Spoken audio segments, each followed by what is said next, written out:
Greetings, everyone. Greetings, greetings, greetings. Welcome to the space. Good evening. Willing everyone had a very productive and progressive Yon Hamishi. Give thanks to the Most High, the creator of everything. Also, give thanks to our covering, Chief Yuya, for allowing us to utilize this space and share our understandings of different movie decodings and breakdowns. And this evening, the Women of ANU are back, and we are going to break down Maleficent. We don't have theme music, so we're just going to do neck moves.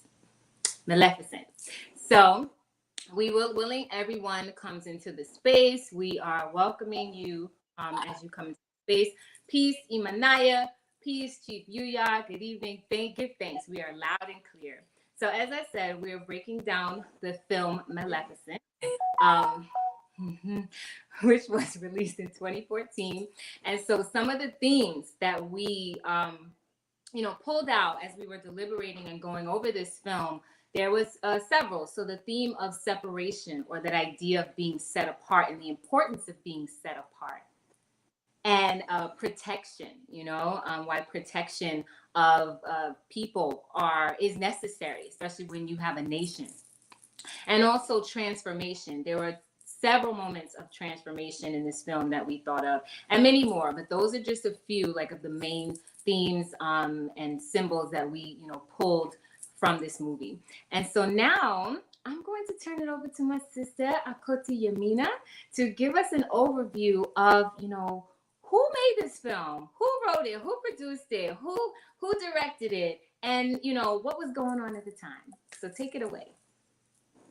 Peace, everyone. Thank you for joining.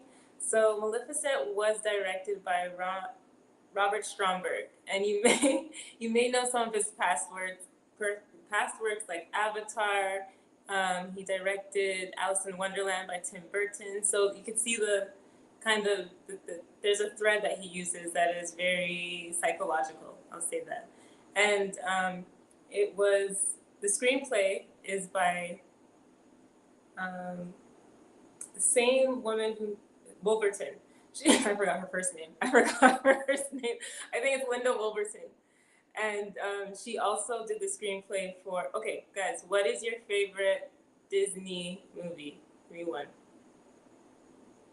What? Do you have a favorite Disney I don't have a favorite Disney movie, actually.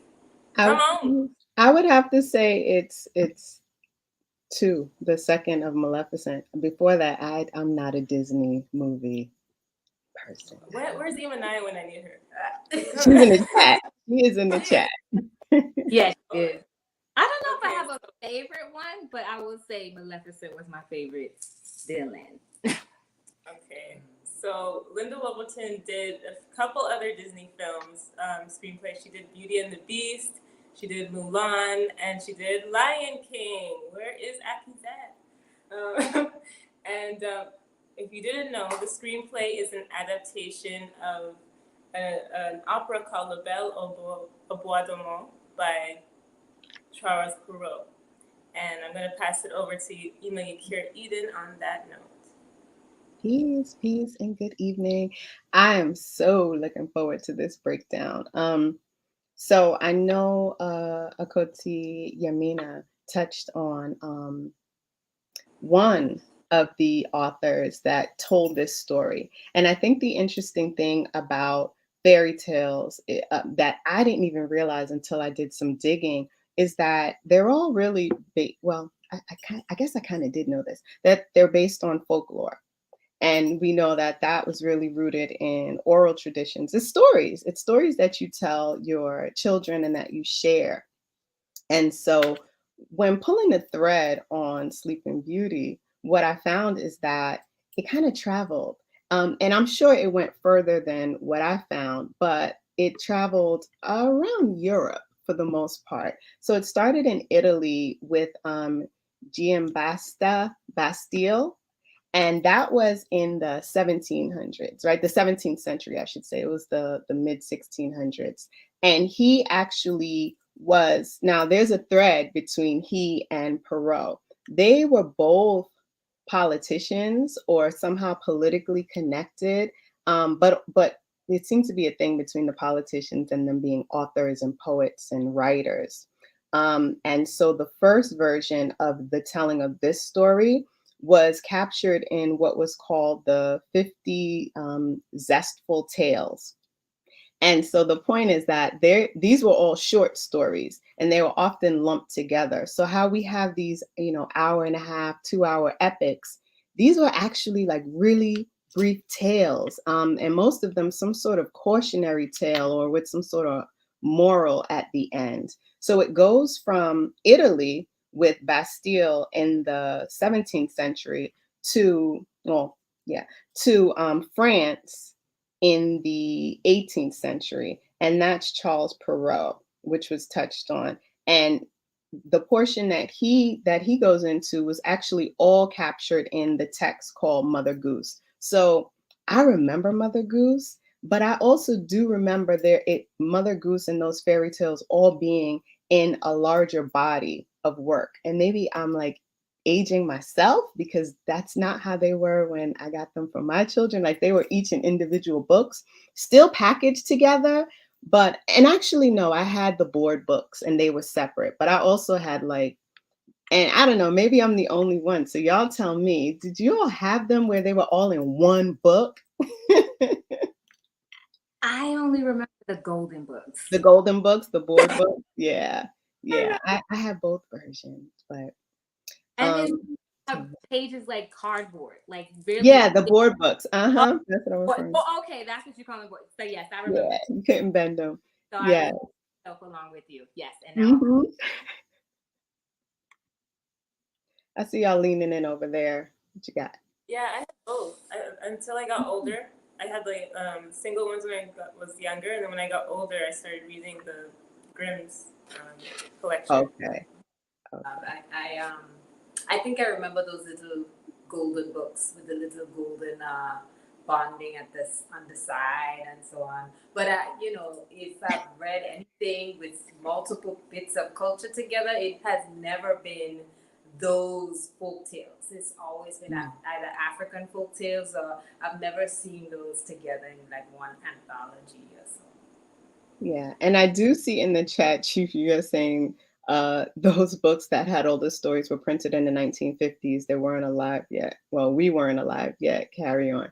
Okay, so I guess my mom and my daddy was that, but I just remembered. So the last iteration and the one that's closest to the version of Sleeping Beauty that we would be familiar with, and even I would say Maleficent, took a spin on things and changed things and evolved things yet again.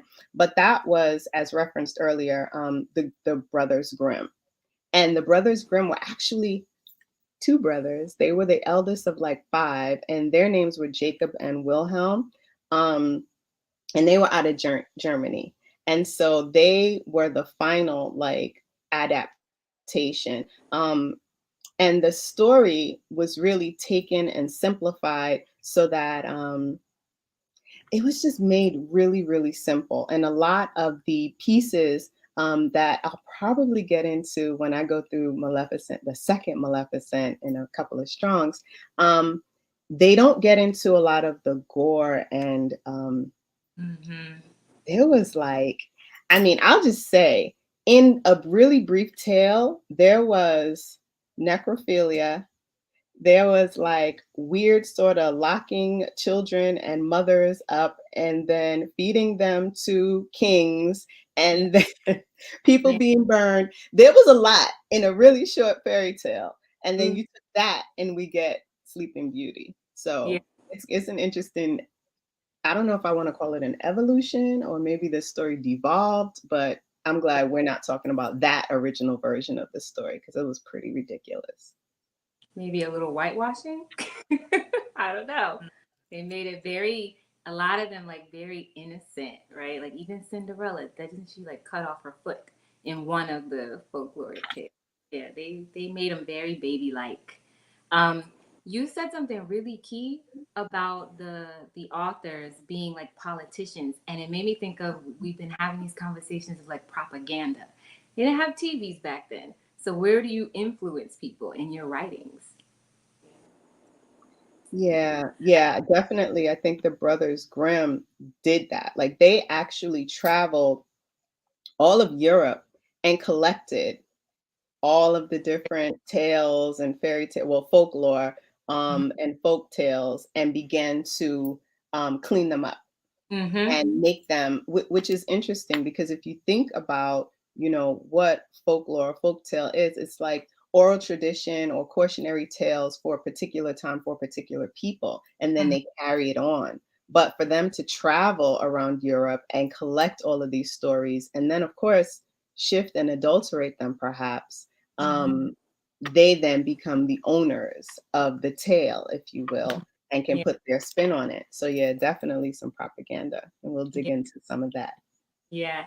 Really quickly, really briefly, I'm just gonna, go over to the chat and greet everyone. Greetings, Master Menulet. Greetings, Aki El Karar, aka Lo the Scholar. Greetings, Abu Cruz, Alevarares.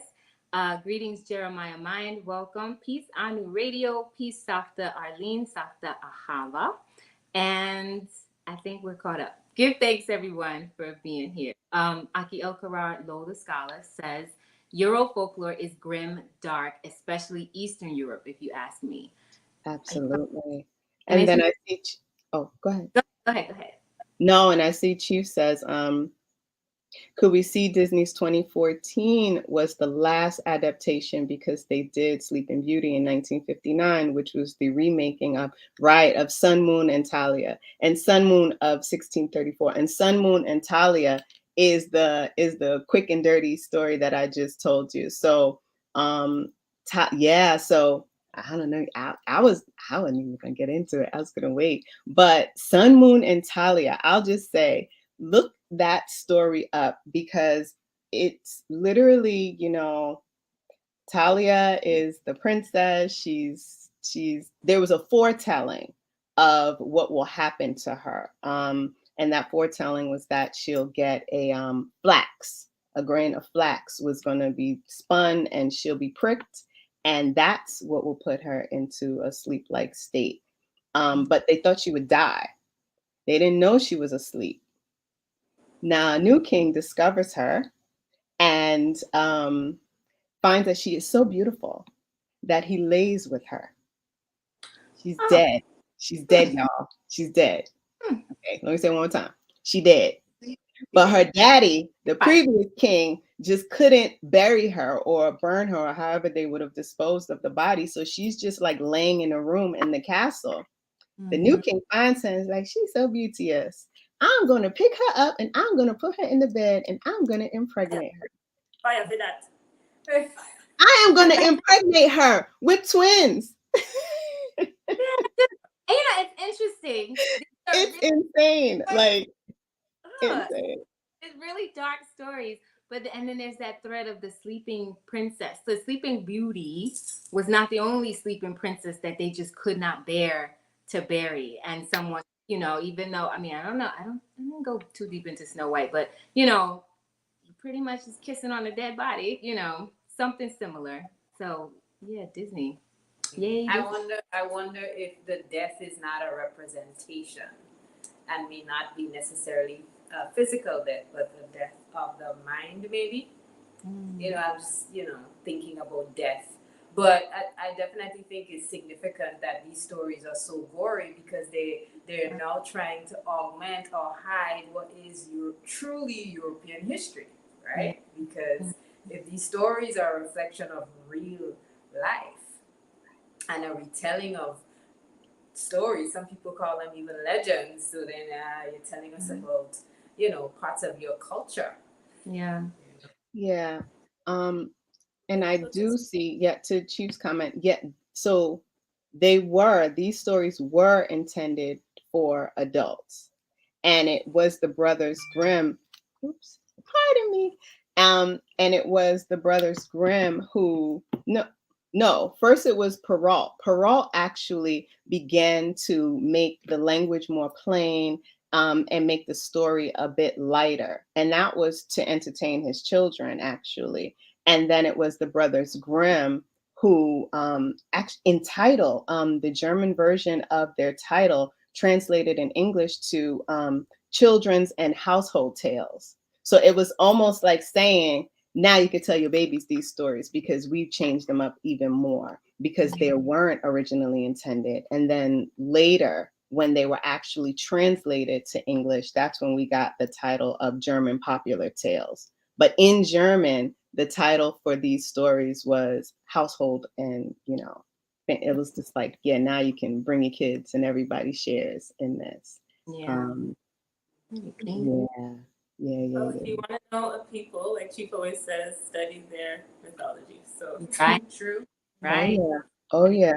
Yeah, a whole lot. It was, I mean, a few lines. When you go back to Sun, Moon, and Talia, Talia is the princess, and it's yeah, she was beautiful and dead, and he's like, I'm gonna get her pregnant, and then the children suckled on the dead mom, like the mother had Okay, that's baby, nursed the babies, like it's so ridiculous.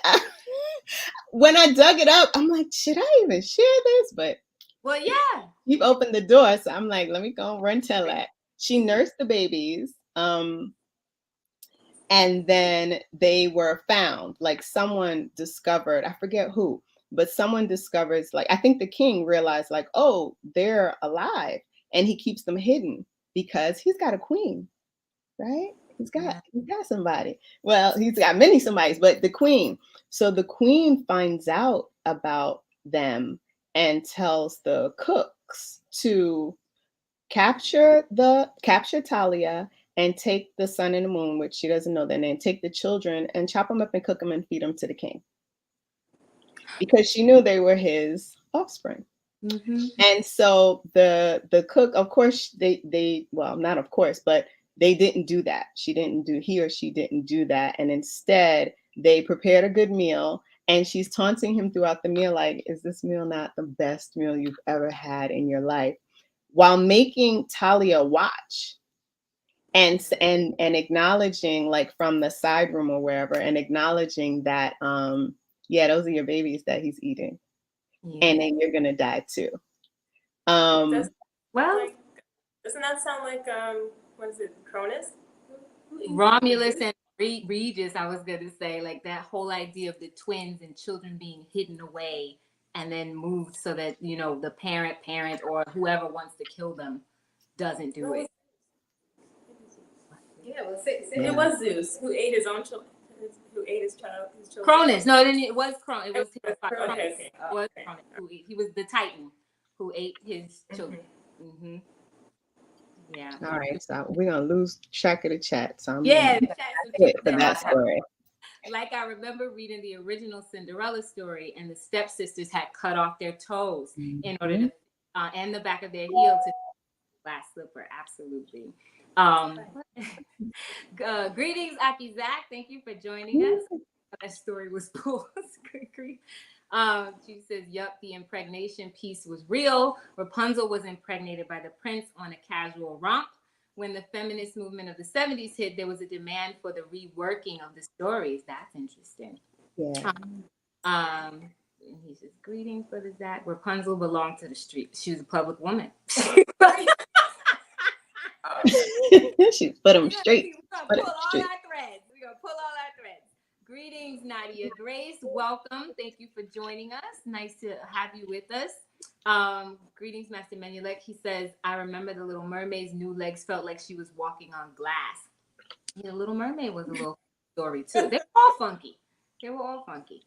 Jeremiah Mine says, when you think that we haven't even started the film yet. No, when we haven't. You're just about to hear. So when you're just about to hear about Sleeping Beauty, give thanks. Right? Okay, give thanks. Aki Zach says, I remember watching something where women fold their feet in shoes to keep them small, and others that had some rings around their necks. I wonder if that's where it came from. Maybe, and I saw those programs too.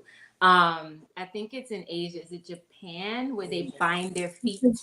Bind their feet, keep them small. And I don't remember where the country with the ring. And actually, as they get older, they add more rings, and their necks are longer, and they can't really take them off because at that point the neck is too weak to hold the head. Those are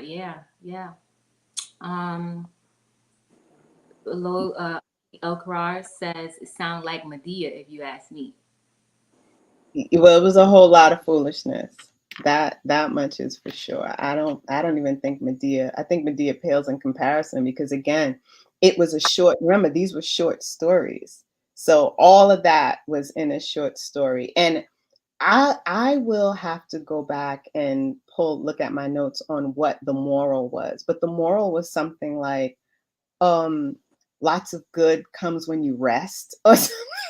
Like the moral had to do with resting and all of the splendor that comes. It's like, yeah, it was really Sun, Moon, and she named her children Sun and Moon. So I didn't get to dig into, the names, but very interesting tale that led to what we're talking about today.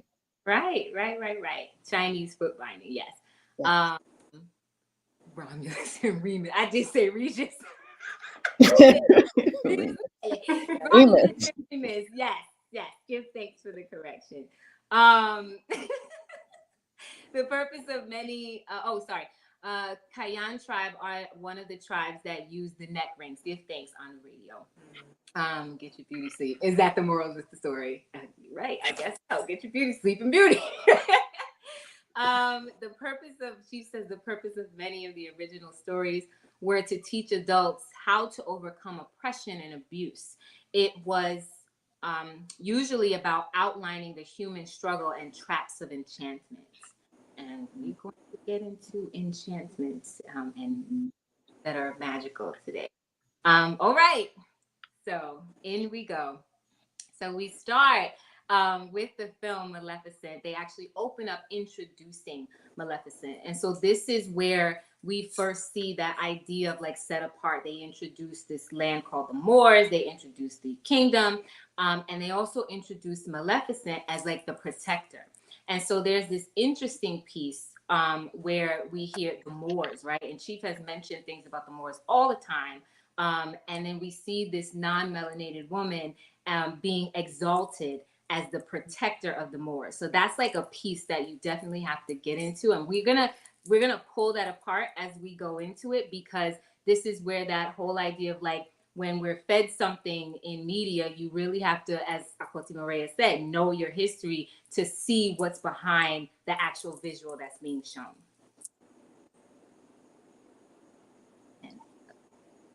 So I can jump in. I think I'm supposed to jump in here. So during that opening, what I thought was so interesting is one, we have a British narrator telling us about, and she says, let us tell you an old story. So she's almost acknowledging that, like, let us, as if there are all these versions of, this story, and acknowledging how old it is. And so it's like just a clue to this story that had been told many, many, many times before. But then it goes into this idea of telling an old story anew. And so it's like acknowledging that we're about to put our own spin on this. There's lots of chat about the foot binding. But then, then she says, once upon a time, there were two kingdoms. And it was like, one was, now this is in her British accent, one were people or folk like you and me. So, as we're taught, it's like, well, who's speaking and who are they speaking to? So if you know the story, particularly if you know the now y'all all know the Sun, Moon, and Talia story, what people are they speaking to? Who was doing this? Wasn't me and my people. So it's like there were those people who were vain and greedy, who had a king who ruled, right, and kind of took all of their resources. But then there was this other kingdom. And in this other kingdom, there was wealth and abundance and a people that were so united, although diverse, that they didn't require a king or queen or any structured sort of rulership. So it's like setting this tone. And in that opening scene, you even have like the waters that divide the two kingdoms. Yeah, so I'll leave it there. Well, I guess I'll jump in a little bit because I know you're talking about the other nation as the Moors, right? Yeah. And that other nation is called or considered Moorland, right? So you can't help but to deny the connection between the connection to what is Moorish or Moor, right? And we know when we hear Moor, that takes you direct instantly to melanin rich peoples and melanin rich nations.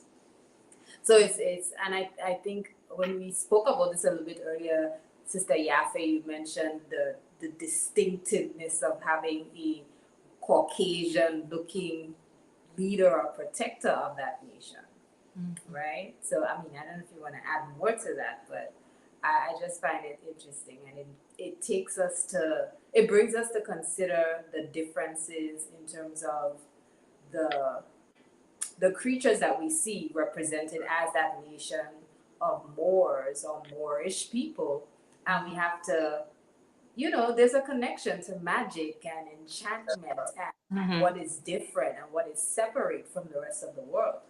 Yeah. What I will say is I'll go to the chat because Chief actually had a very good comment based on what was just said. What you said, Ima Yakira Eden. The British accent is to intellectualize barbarism. They couldn't have Roseanne.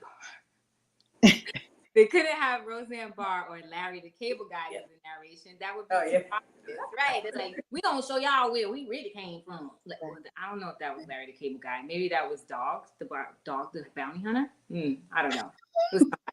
Or just a red neck Maybe right. person. A redneck person. Yeah. Oh, maybe they could have Yeah, they were said. definitely setting the tone. Like if if you were, well, we were watching. I was out every time I watch these movies. I'm like taking notes these days, right? Because once your eyes are open, but it's kind of like, wow, why did she need to have a British accent? Especially, I mean, if you watch to the end, the storyteller is who? Her. Right. It's Aurora. So it's like Aurora didn't have she didn't even have that accent. So why does the narrator have it?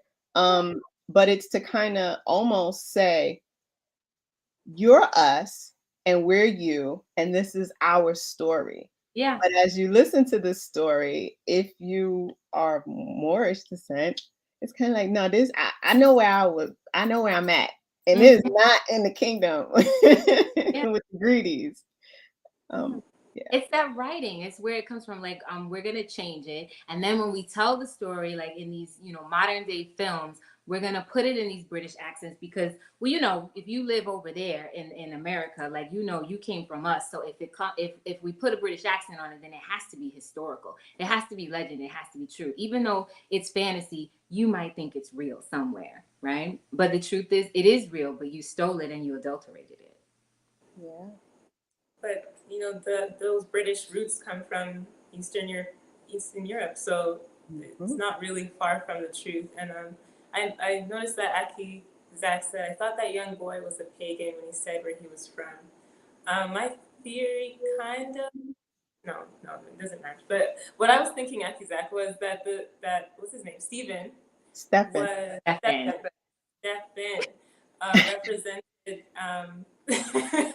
the Catholic Church, because there's Stephen, who was the first martyr of Christianity, and then I just thought that it represented like the Christians going against the Moors, the Muslim Moors in Spain, and then they were having a battle. So that's what I got from that. I mean, it makes sense because it just how Stefan comes on the scene with the intention of, like, he discovers this hidden, set apart, melanin rich people and decides to take advantage of them. So, like, you're looking at all their prize jewels and, you taking a whole assessment of what they have with the intention of stealing or taking. That's a true story. That's something that it's a historical truth, Well, reality. Yes, it's a truth. Not a fact, but a truth. So it is a representation of, non-melanin kingdoms, you know, conquering melanin people. Mhm. And that king's name was Henry, and he did say, go and get the Moors treasures. They bring back Yeah. the treasures of the Moors. That was the order. So, But and and even back what? before, oh, I'm sorry, go ahead. No, go ahead.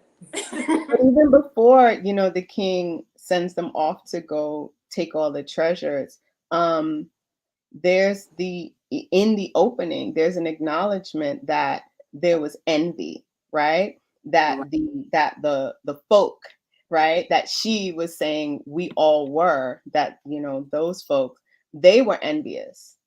So they were saying the king was greedy, and that they were all very, almost sorrowful and full of remorse, but they were envious of what was happening on the other side of the water in Mhm. Moorland.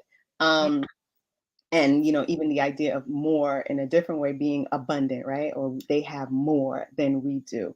But then I want, even though we're acknowledging that Maleficent, had very little to no little melanin, it almost, like, if we can, like, almost separate that part and almost to get a better sense of what, even the gender, what that energy represents, as that keeper of Moorland, that one and only, right? Because she was the only one at that time that we knew of her kind. Which begs the question, well, where did she come from? But that's a whole, they never told that story. But there's this idea of her mending trees, right? The first thing she did was, like, use her hands to mend branches. And then you cut to the fairies coming to report somehow to her what was happening at the gates, which is interesting. Yeah. Because she was the protector. And this is where you see that first instance of, like, the importance of being set apart, because of what ensues following. I'm going to go to the chat because I see the giggles It's and fun. make sure I'm trying to keep it together. I saw the giggles. I was like, I'm going to get there. I just want to make sure we segue properly. So Master Manuelek says, I remember one of the female fighters in Ip Man, who was a madam, had her feet bound to, oh, y'all still in the feet binding? She was fighting in high heels and she couldn't take them off. Aki El Karar, Lola Scholar, says, when you think of English barbarian accent, it's always, to me, Cockney or maybe Welsh accent. I always think, Yeah, like, definitely. to be like the lower, Yep. That's like, the hood. That's the hood British. But it's funny because over in America, they love all the English accents, not realizing, like, they actually mean different things. Like, so. Well, I mean, if you know, Cockney is like, it's super hood. I don't even think Americans it's kind of like, what? Yeah, it's hood. It sounds good. They don't understand any of it. It just No, they don't. It just sounds good. Right. There's an artist that everyone loves, and I think her accent would be considered Cockney. You know what I'm talking about. There were two. There are two. One's transitioned on, and she was super British and super hood. Yes, Googled out quick. But then the other one, and they're both singers, right? Yes. They were both very Cockney.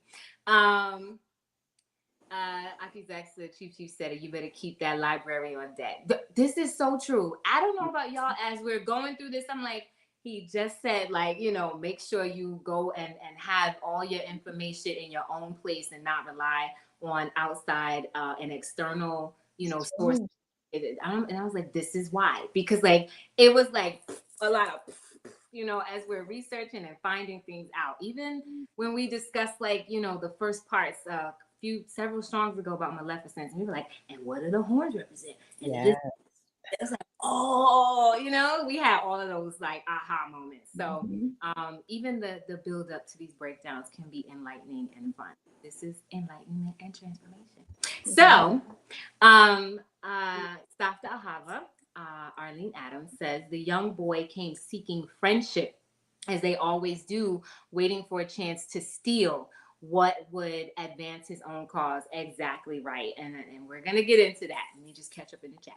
Akizak says, what was that diamond he had in his hand and why was it put back in the water? True, he came in, he did. He came in hot. Melanin was in her cheeks. That's interesting, you know, because her face was, you know, dark. And I think even in like the filmmaking, they talked about like the rosy cheeks. For her, sharp angle. the contour. The contour. Oh, you're talking about Maleficent. Yeah. I mean, she was melanin light, but I guess it was all concentrated in those cheeks. I just you know, I think what was really cool about the introduction of like Moorland was how you saw what I viewed as the people of many nations. You had all sorts of, you know, you had the troll and the fairies and the elves and you had them all living. And then there were like those water fairies and the flying. So it's like you had everyone living harmoniously, yet the humans, which were just one group of people, couldn't get it together. So I think even in the opening scene, there was the how they entered in the mountains had faces carved in them. And for me, it even set the tone of like how more, I guess, long-standing Moorland was in comparison to the buildings and the castles that were on the other side, because they were almost like mountain faces, almost like Olmec in the mountains. So. Yeah. And you know what? And weren't the Olmec heads like dug up? They were hidden for so long. And like the Moors were also, in a sense, like hidden and protected behind a hedge, you know, and it becomes something else later in the movie. And it's funny because while the king was saying like, go get that, he never really was quite sure. The narrative didn't say that he actually knew what was over there. I suspect they have treasure. They have treasure over there, so I want to go and get it. And, you know, it's this idea of like, I want what I don't have because I'm speculating what's over there. But who would have known that there were treasures? At that point, the only person that would have known, as far as the story, would have been Stefan. Because what did the fairies say? There is a creature, right, from the other side who's taking the jewels, the gems. And so it's kind of like the peasant boy is stealing the jewels. Yeah. So as you said, he came in hot, he came in thieving. And so when she gets there, the border guards, which we will definitely get into, the border guards are holding him at bay because he's trying to leave with something that's not his. And so when we think about like, you know, how he was kept there, right? You know, he's thinking they're going to kill him because they do have to, you know, they do have to protect their lands. This is what culture is. They are part of that hedge. They are made of trees. They're part of that hedge and they're protecting what's theirs. And his immediate thought, because when you think that, is because that's what they do. That's what the people on the other side do. So he thought, you know, they were going to kill him because that would have been the cost for stealing. And Maleficent tells him like,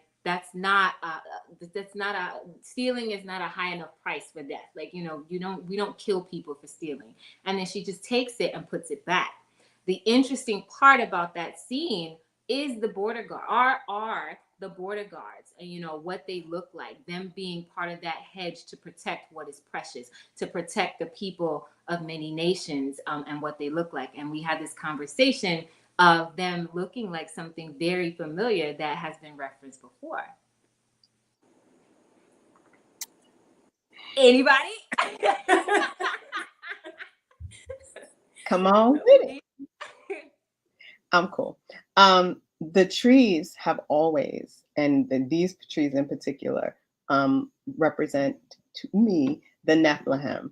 But I know that was what, and I'll get into what the Nephilim, you know, were, and even what I saw the connection as in this movie. One, them being the guards or the keepers of Moorland, or the keepers of the gates of Moorland. Another is one's name being Balthazar, which we're going to talk about a little bit. But I know there was a reference to a few movies. So what did you all see in those tall trees? Yes.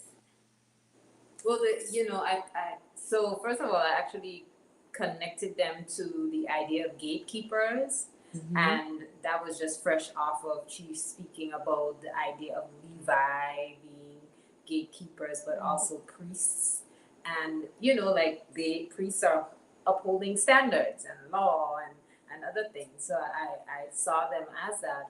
But what comes to mind is Noah, because in Noah, you have some representations of what we call fallen angels or angels, and they are encrusted in rock, and you can see like glowing parts of their original form through the rock. But the shape of the head and the size and the height and everything is very, very similar. So funny, very similar to what we see in Maleficent. And they have the same role, the same function. However, in Noah, they're actually protecting humankind. To say it that way. Righteous human. But they are Well, also you got to protecting. think about who's righteous in this one. Right. It's a little confusing. I thought of Lord of the Rings also in that protection, that protector mode when it comes to the trees, because I immediately connected them to the Ents that are introduced in the second book or second film, Lord of the Rings, the Two Towers, where the two Hobbit people meet the Ent, and he talks about the tree herders, right? And so when you think about herders, like they're tree herders, a herder is a shepherd, and so the shepherd, they protect the sheep. So that's what I thought. It just brought me right back to protection.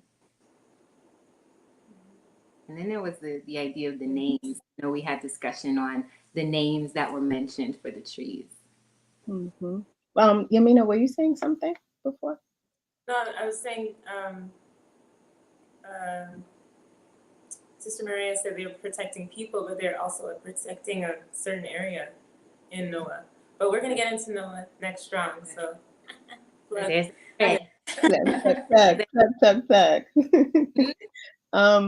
So the Nephilim, or what they're called here are the border guards, but what I saw was straight up Nephilim.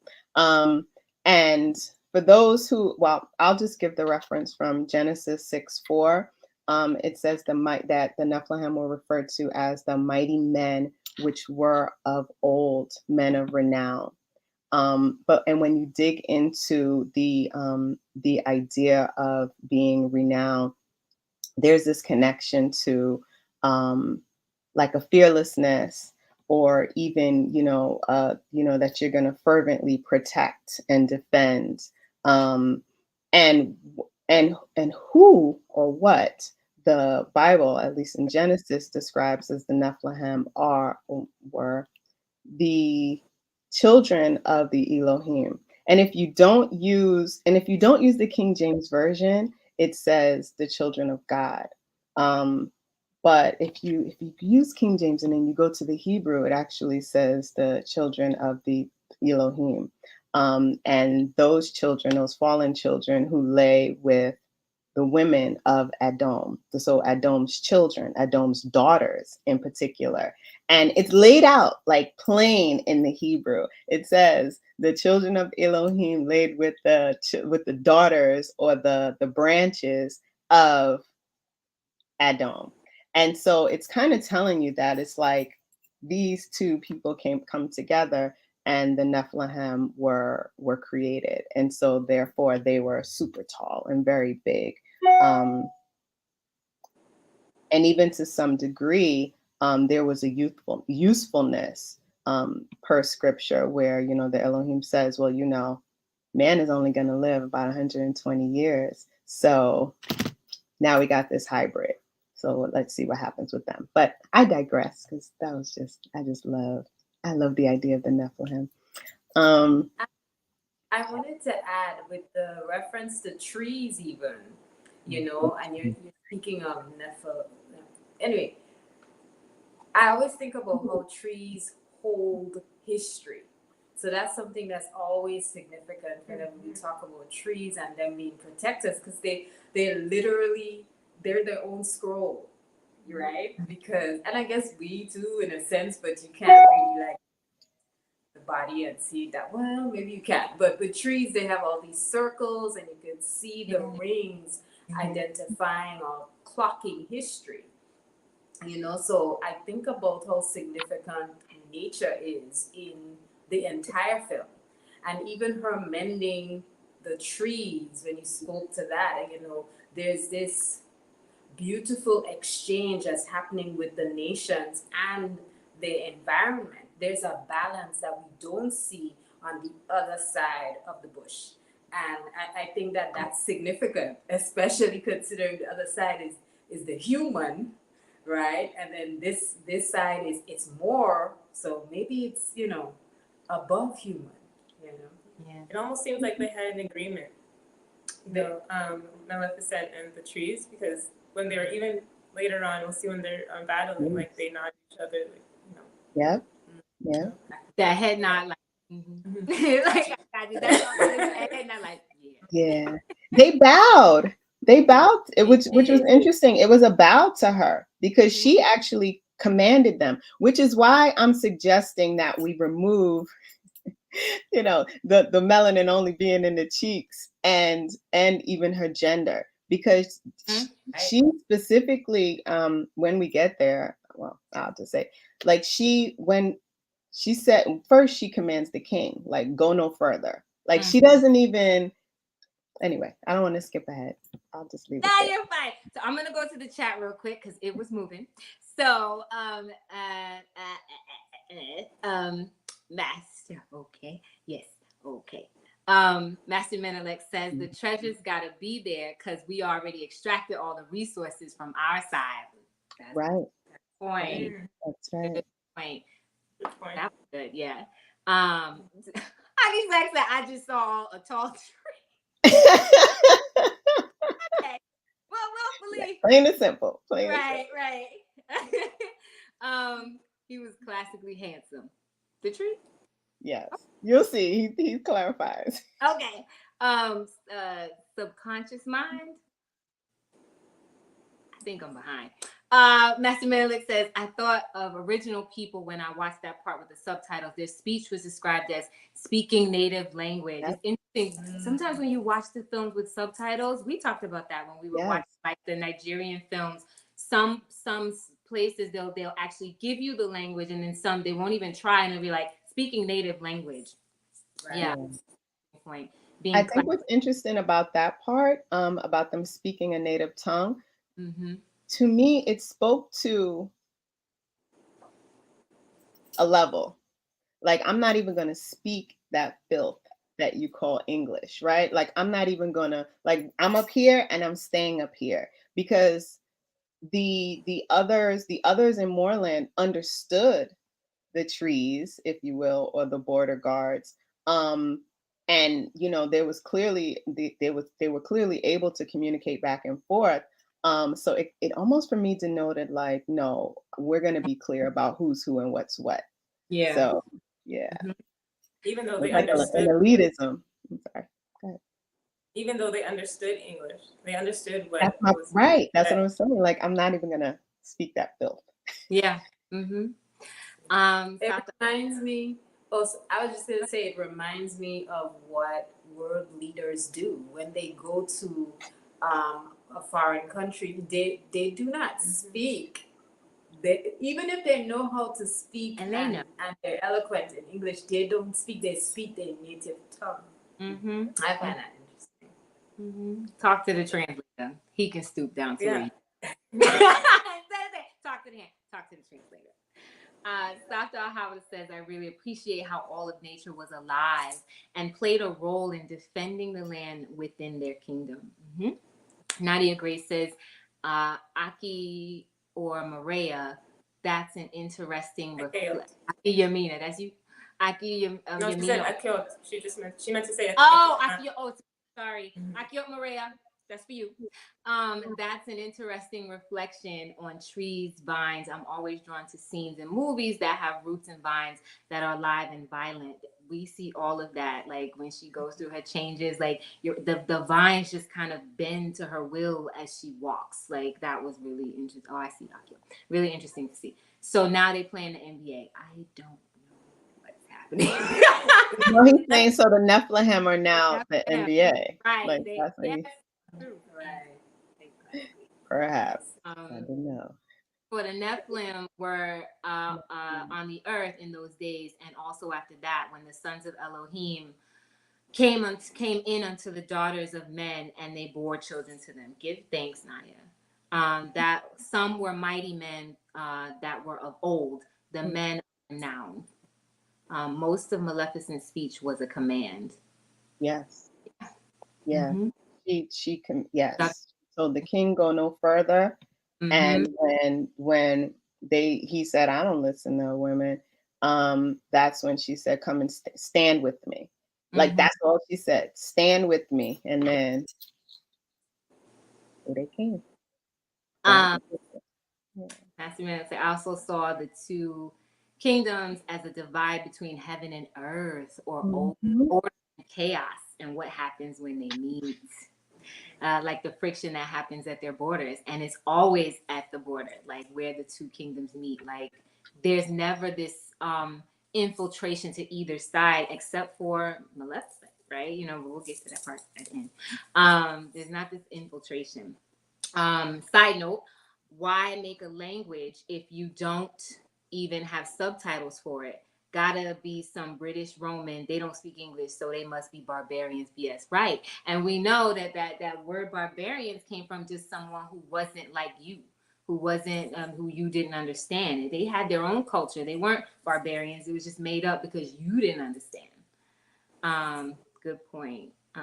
Yes. Okay. So now we're moving on to the next scene, but I think we're already there. Like that's where we are. So, you know, the king is like, they have something over there. Like as you pointed out, Master Man, like we done over here. So let's go over there. It's got to be over there, and they powerful. So I want what they have. Let's go get it.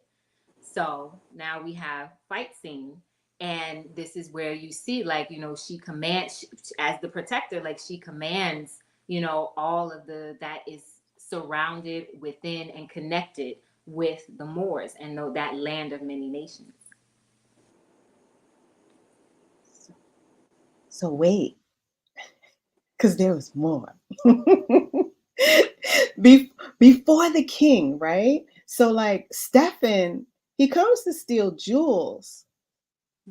Right? Peep game, y'all. He came to steal jewels and wound up leaving them. Tells Maleficent on his way out the first time, I like your wings. Yeah. That was the first time. First, he singed her with his metal ring, which he then takes off and throws away as if, he couldn't have just, I don't know, they put in his pocket or done something normal with it. But then on the way out, tells her, I like your wings. And then we know what he winds up doing, right? But then he comes back to visit. And so I know you touched on Akotiafe, that idea of allowing or being set apart and, guarding against allowing foreign people to kind of enter into your cipher, right? Your space, your community, your kingdom. Because ultimately, what was he coming to do? He was coming to take, because you found him taking.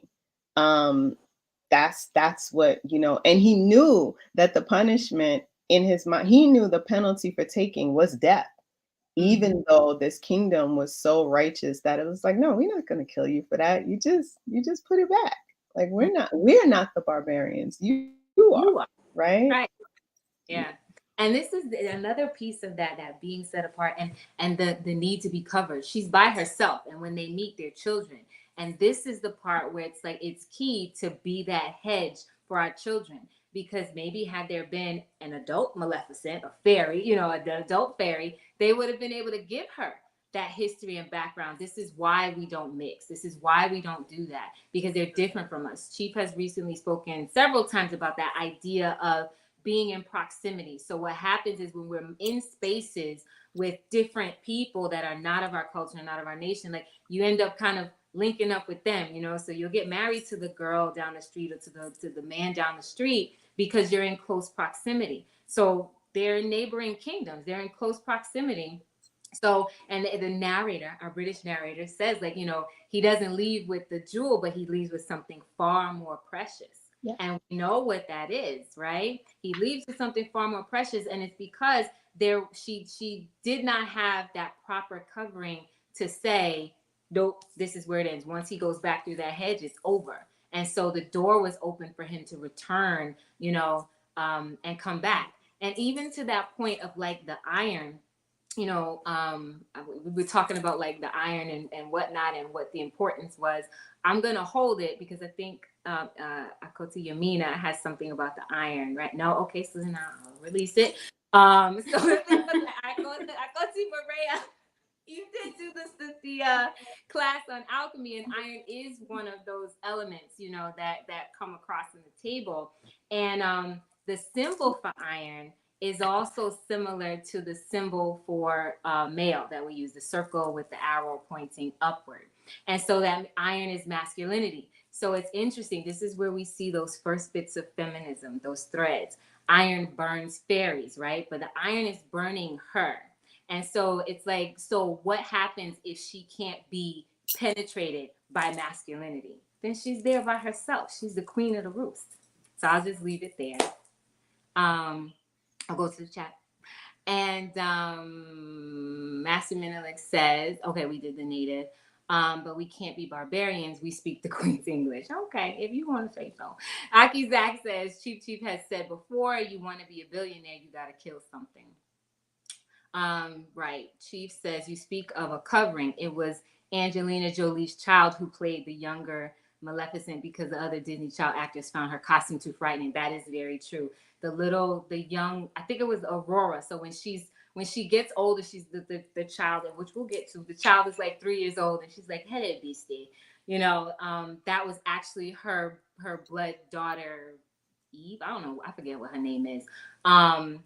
That's her daughter because she was the only one who would get close to her. But I think the interesting part was like she knew it was her mother, so that was also a little bit difficult to get her to just like do the part and not be like, you know, mommy.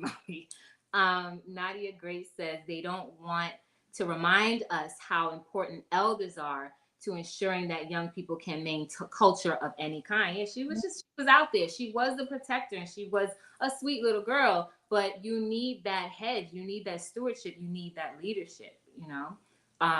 Okay, so I'm gonna stop there, and I think we did have something else when we go to the friction at the border, and then when everybody comes together, right?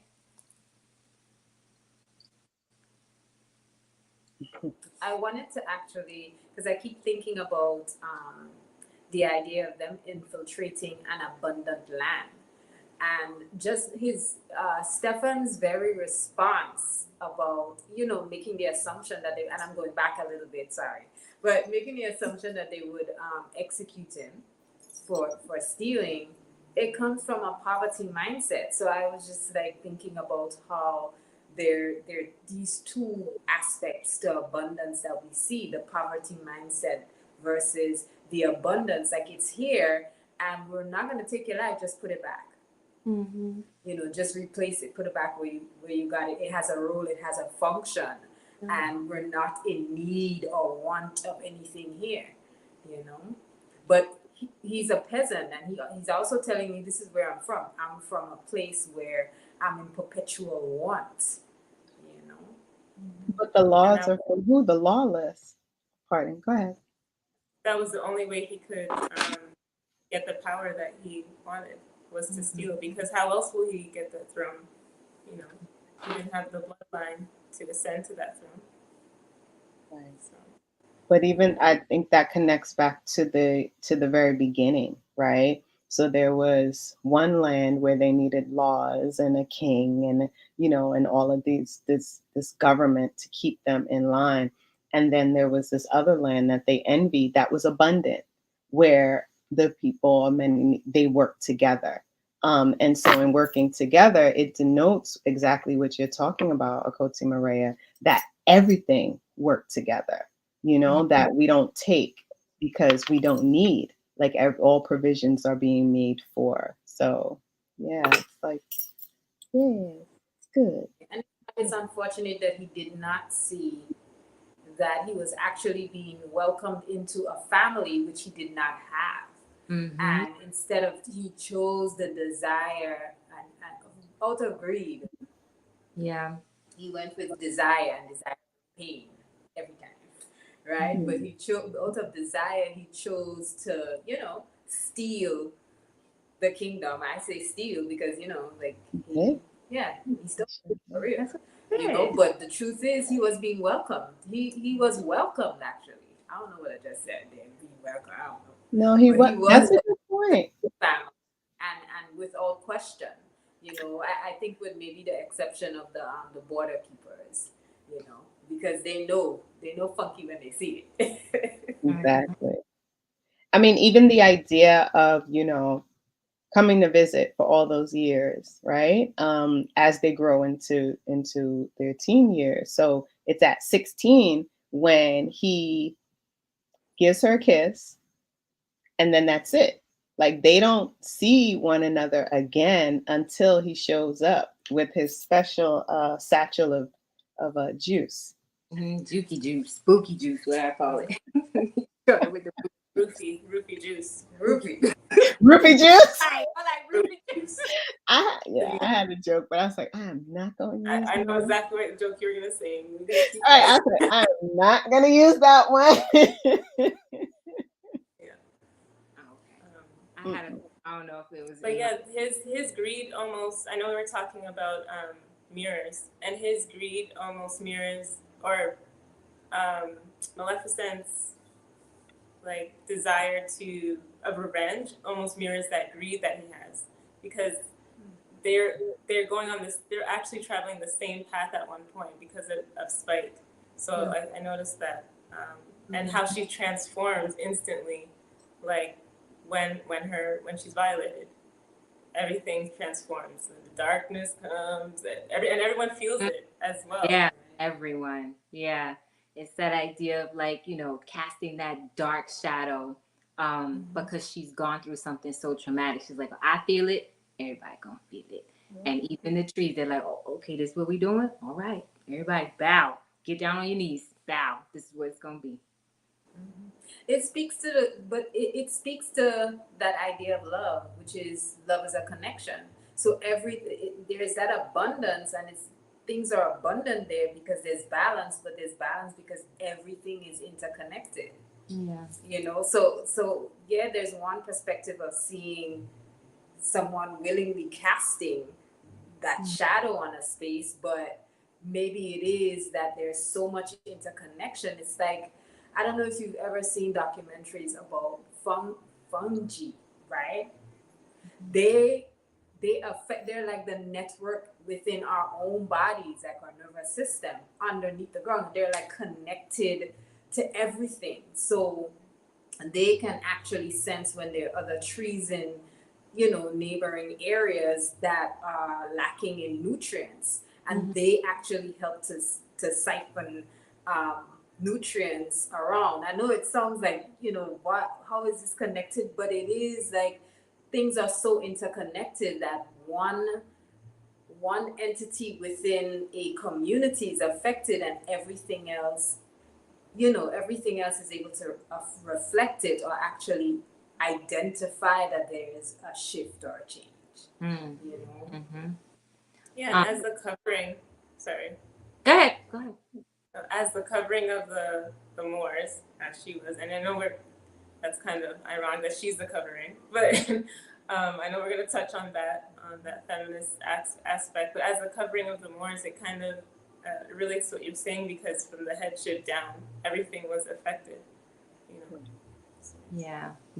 And we're not saying that female headship is accurate when it comes to nations and ruling of nations, and that's not what we're saying. So don't take that and run with it and say, no, that's not. But that was the intent of a Hollywood film. Right, Right. with a feminist twist. Yeah. Right.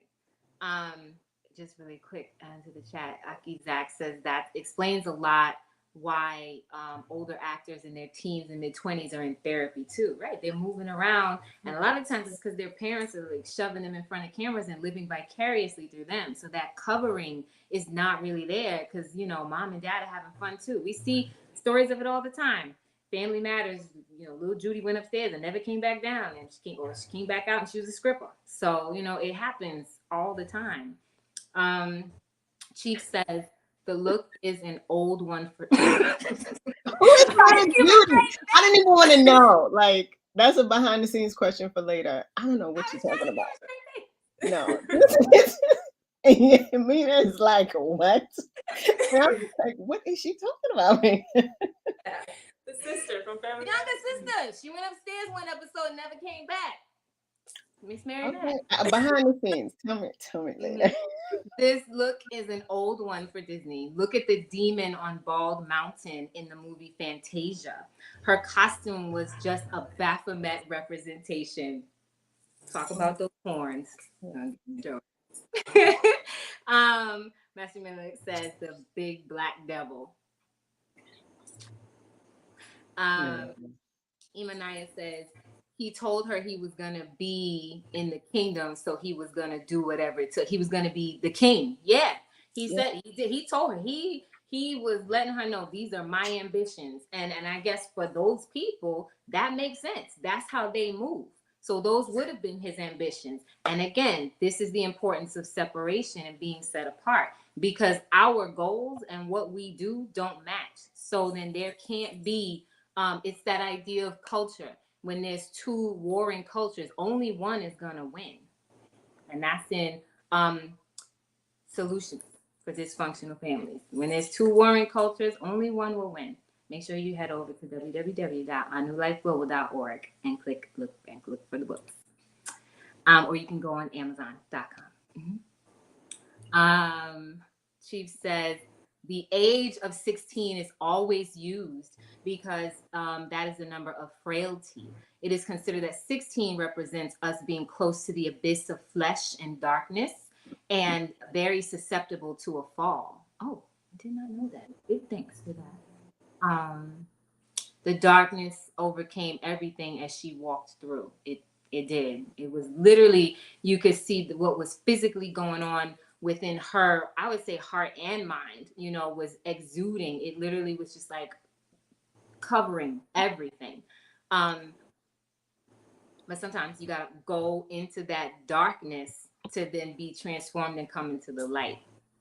I thought 16 was used for 7 and connected to the seals on your face. Give thanks. She really did. Never came back downstairs. See? Oh yeah, she never came back downstairs. We'll talk about it later. Chief says Jamie Foxworth from Family Matters went upstairs as Judy, and years later she was blacking out in point. Yeah, see? Yeah. That's highly weird at work. Like, share, and subscribe, folks. right after that. 30 years later. Right. But what you were saying about the going into the darkness, I think we were talking earlier about the green. So how, did you want to touch on that first? Okay, so when the first time we see the green light emanating from Maleficent is when she finds out that Stefan is a king. Stefan is made king, when he's crowned. So the first time we see it. And then the next time we see it is when she casts the spell on Aurora, you know. And the next time we see it is we see it starts from that point where she's basically when her life changes and King Stefan and Stefan becomes king. But what I noticed is that, you know, what Sister Yafe said about going subconscious, that kind of relates to the Osiris energy and how, you know, Osiris is usually green. and he went into and he goes. It represents going to the subconscious to, go through a rebirth. And I noticed that she was always sitting like perched up somewhere, like looking at everyone, looking at Aurora, like she's reading everyone else's subconscious mind. So that's something I noticed. Mm-hmm. What did you guys notice about the green? Yeah, so I think the green always, I think just the color green always takes me to the chakras and the heart chakra, right? And I know, one of the things that we focus on are like themes. And so it's like when we think of how we may be reflected in this, there's that duality. So with that green, she's representing both light and dark throughout the movie, and how she uses or pulls on that green energy. Like the first time, as you said, it shoots right out of the kingdom, and who sees it? Stefan, because it's so bright. It's kind of like a beacon. And that was her crying out, when finding out what actually happened. Like, not only did he, and we kind of just glazed over it, but not only did he come back to warn me, allegedly, right? But he violated me. Right. And took something that was not his to have taken. It wasn't offered, it wasn't given, it was taken. After what kind of juice? I forgot what you said. I said Buki juice, but it's roofie juice. Roofie, right. Roofie juice, right. And so I'm not gonna say it. I keep thinking it. I keep thinking Booty Sweat from some Tropic Thunder. Okay. I'm thinking of something with a C, but I'm not gonna say his name. Okay, moving on. Okay. If you know about roofies, then it's all in the news. But anyway, so then he comes back, and he's there and reminiscing and pretending that he's, warning her and trying to help her in some way. And the thing about it is, if you were being warned that the king was coming back, because he had already come, right? And you and your band of border guards like ragtag their behinds, would you not be preparing for a return? Instead, you're trying to rekindle something with someone who is not your alike, Right. who is not of your community, who does not wish you well, and who originally came to take what you had. And so what he ultimately did was take what she had, which was most, at that time, I guess you would say the most precious to her. And that was her wings. Yeah. Her wing, we discussed her wings, right? Always with wings. With wings. And we discussed like the importance of her wings, like they represented her freedom. So it was that idea of like locking her down to the earth, because now she's earthbound. There is no, we know freedom is the mind, and liberty is in the body. So she can move around, and she can brood, and she can make everything dark. She still has magic, but her freedom is gone. And you see that even through her actions and how she moves.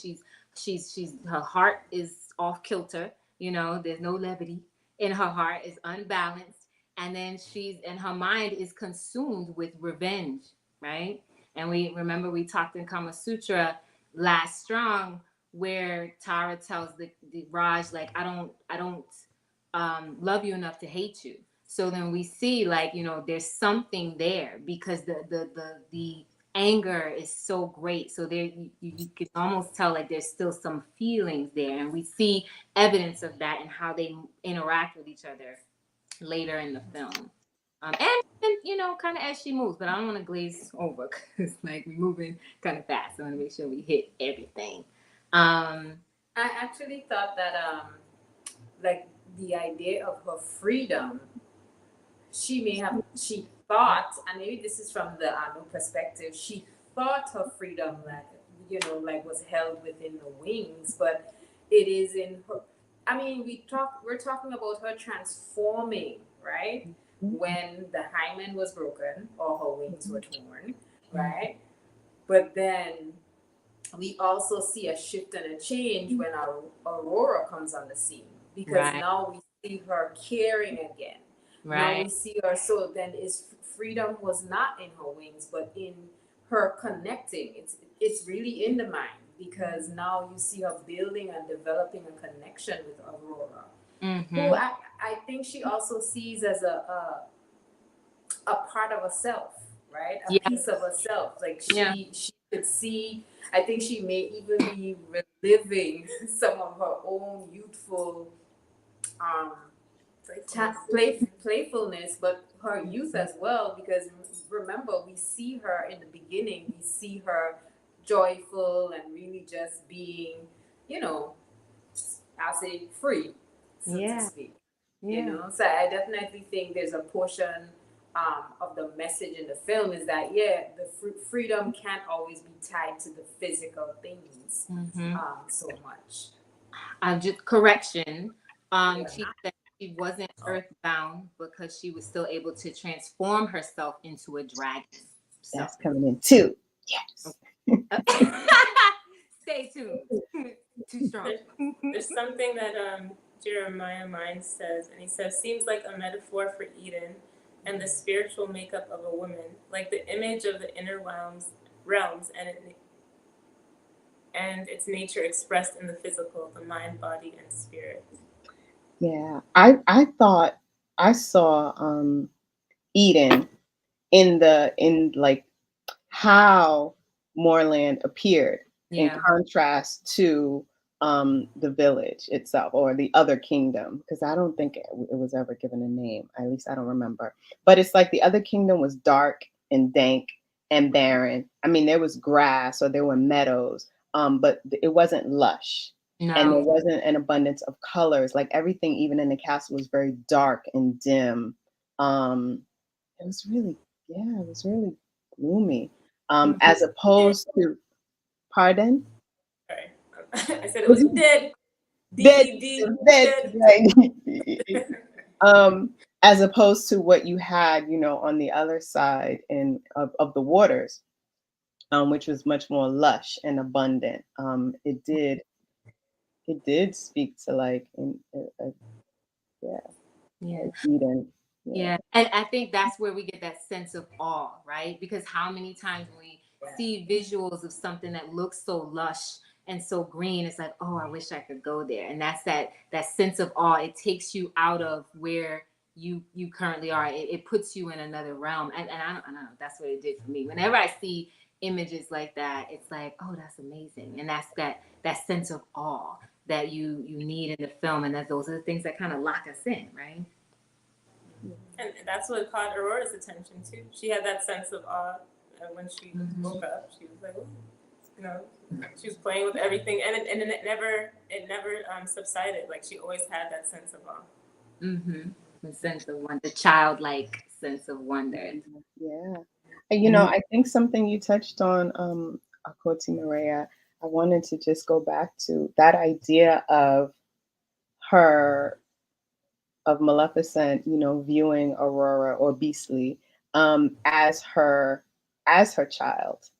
But if you, I guess I was thinking about it when you said it. If what Stefan did when he pierced her, right? Because initially he went to kill her. That was the king's charge. I don't have a male heir. All I have is this here daughter.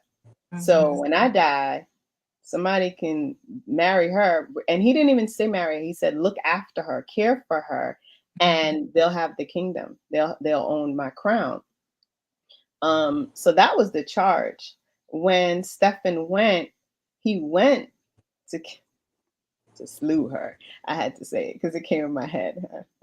I heard cable in my head. Slew them. But I had to laugh. I had to do it. He went to slay her.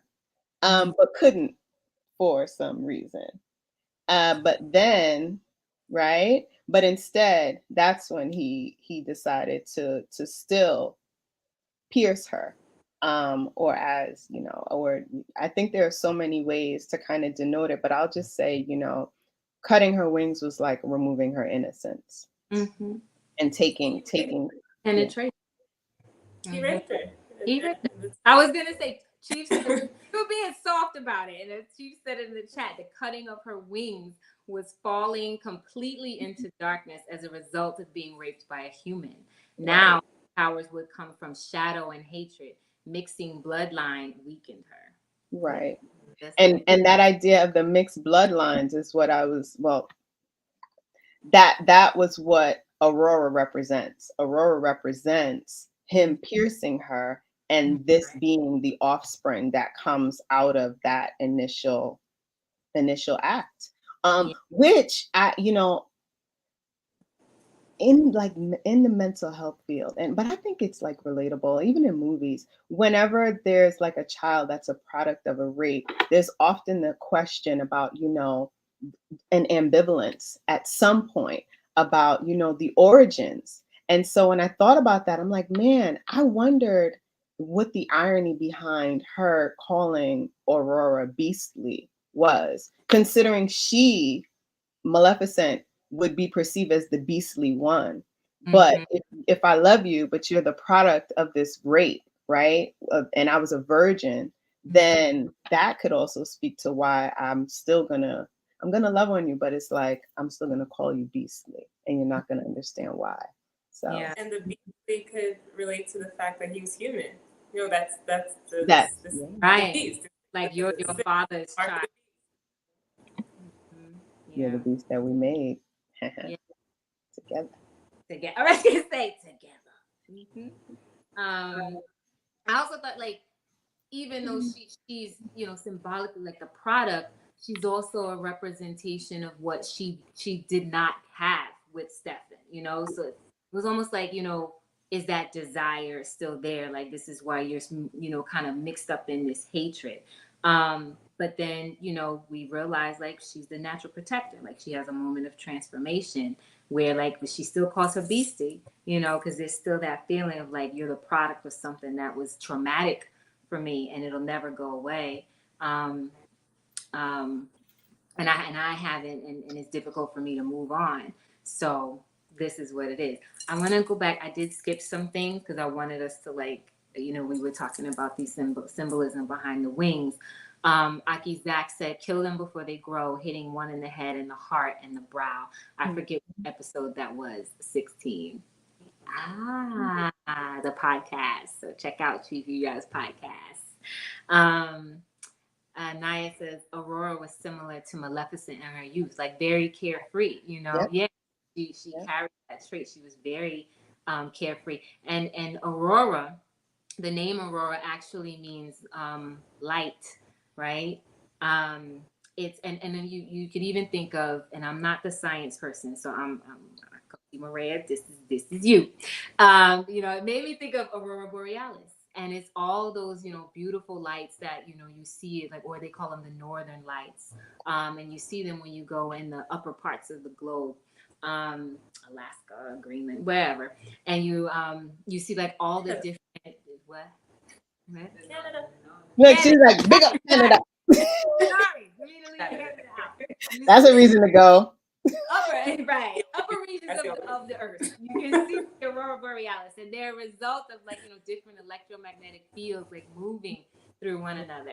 And Akoti Maria, we were, as we were building before and prepping, she was, talking about, like, a lot of the science behind it. So why don't you share that? That was good. Well, you're right. It's the particles in what they call the magnetosphere, which is what surrounds, this is in outer space, of course, but this is the atmosphere, so to speak, that would surround any object in, like outer space. But what I found is interesting is the aurora itself is created from the disturbances. So that's why we see, like, bands and so on, is the disturbances. So I kept thinking about how aurora you see her light, but then there are all these disturbances in her own journey and path, causing, like pieces of her life to be beautiful, but then you see her as the caged girl because she's kept secretly thinking she's living this free life, but kept secretly with these fairies. Like I'm going all over the place, y'all, but that's how I'm seeing it. She's secretly kept with these three fairies, but again, this is another band of the beauty of the light of her life, but then she's still caged. And when she finds out the truth, she kind of runs right back into another cage of her life. So there's this constant, I think that there's constant ebb and flow, right? And just a little plug, the Aurora Borealis was actually visible yesterday and today. Where? Yes, in the north. So you had to be in far northern regions. Canada, right? Canada? I'm like, I go outside. I look outside. Canada. But actually, what you're saying kind of hits me because this disturbance, Maleficent means disturbance by supernatural means. So I'm almost thinking that Aurora is Maleficent, like it's her innocence.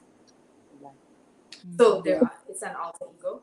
Yeah, it just came to me. I didn't flesh the light that in one the out. shadow, the Yeah. light in the shadow. Yeah. And it could also be like she's the rebirth of her innocence, or rebirth of her being able to reclaim that light. Well, I mean, what is it that brings? I mean, well, I don't want to get into it, but in the second, well, it wasn't True Love's Kiss that brings. No. What brings Aurora back? What was it? It was that merging. Maleficent.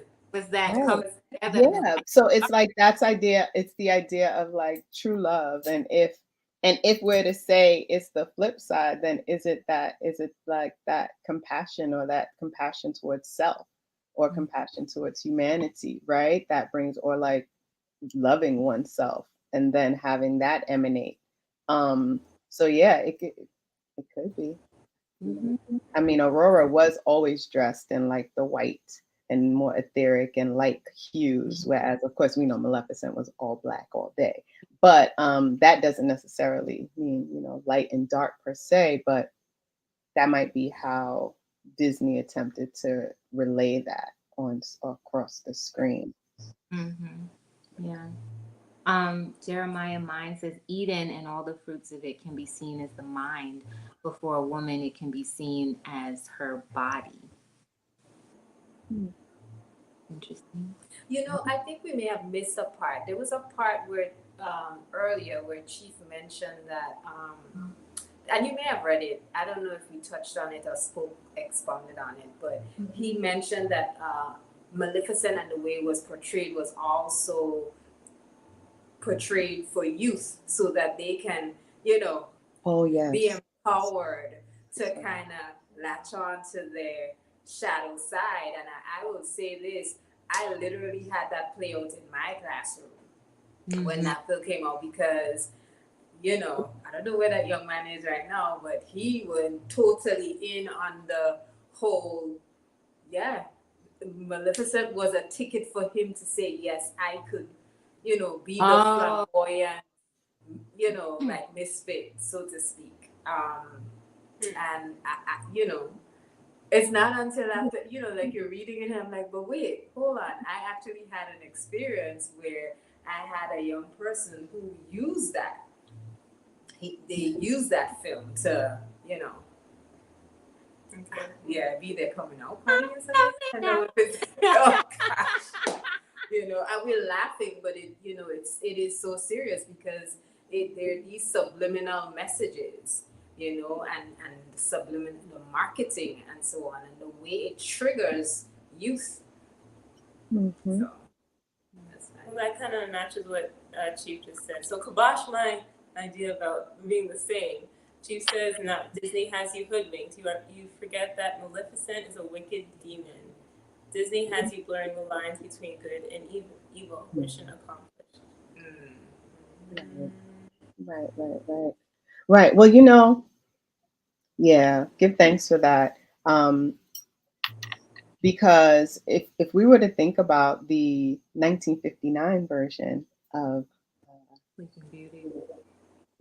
of the Sleeping Beauty, um, Maleficent is green and like she's just green and just coming in, she's coming in hot, like she's coming in like Wasn't she cursing. floating on fire or something? Mhm. Yeah. Um, but what I think when we talk about like the idea of like just going back to just the idea of feminist rhetoric and changes in the script or changes in the storyline between the 1959 adaptation of this story and the one and Maleficent, um, there, Prince Philip, the idea of Prince Philip in the 1959 version is the first coming to bear gifts to his betrothed, Mm-hmm. the baby. Baby. Prince Philip was about 7 or 8, like if I'm to gauge how old he looked when he was bearing this gift. But before the fairies came, he came. And it acknowledged in the storyline that this was his betrothed. Mm-hmm. Now, when we think about what was removed versus what is added, it's kind of like it clearly lays out that, the idea that Aurora was to have a mate and that there were to be these sort of intended connections, Mm-hmm. albeit, within the kingdoms. They just took it out completely. They did. So it's like, Steve. So now Philip has to, I'm about to call him Stephen. Now Philip Philip has to just barge into Moreland in order to find her, right? Almost to kind of mirror what Stefan did. But that wasn't how, the 1959 version told it. Again, it was like just another example of how things were flipped to appease the more feminist storyline Mm. of the 21st century. Yeah. Yeah. Yeah.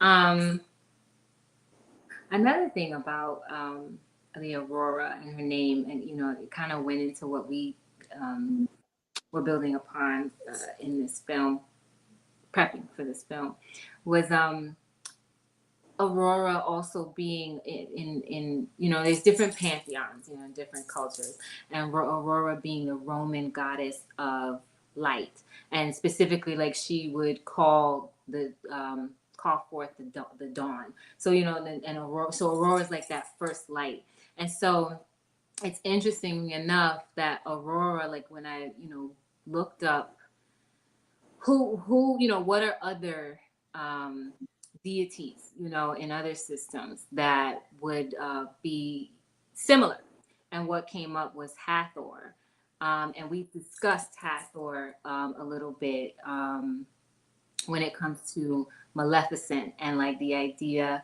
of like her horns and what she looks like, even the visual depiction of Maleficent and what those images and what messages were being conveyed. Yeah, I know one of the things that I think you even mentioned it or acknowledged it was the shift of her horns, right? As she shifted. So they went from like this black smooth to a snakeskin pattern. Also perhaps acknowledging like that shift or that transformation. And then we know Hathor in the Kemetic tradition would have been Het Haru. And so again, you have the idea of the horns.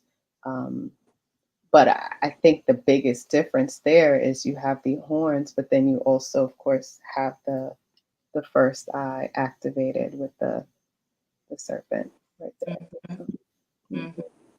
Yeah, and it was interesting, like the idea of like the sun and the first eye in between the horns. When the Hebrew word for horn is Karen, or if we were to say like her horns or its horns, it's karmicha. And that word also, it not only does it mean horn, but it also means like rays or beams of light. So that idea of like, if you even go to Kemetic culture and you think of that sundial or a first dial, like sitting between rays of light, and then even connecting back to Aurora and her name. So it kind of brings you full circle to them being like, I guess, two sides of the same coin, the light and the dark. Mhm. Make sure we're not skipping. Did you, Koti Amina, Koti Ray, you have anything? I want to make sure I get to the chat. You can, go to the chat. I just, I keep going back to the fact that, mission accomplished Disney.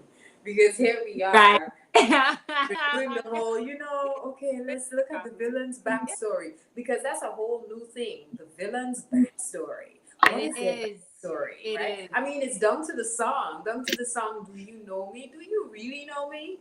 Or you just like seeing one side? So let me tell you who I am. Let me show you for real. And then you give us this glorious Middle Earth nation, called Warland and all of that. But maybe mission accomplished for me. Because here now we're looking at an actual Baphomet, and she shared it, and the Baphomet image, and likening it to Hathor. Right? And hetero. And I think you just said it and it clicked. That's so significant. There is Baphomet, but then there is Hathor. And what's significant is it Uraeus and the sun.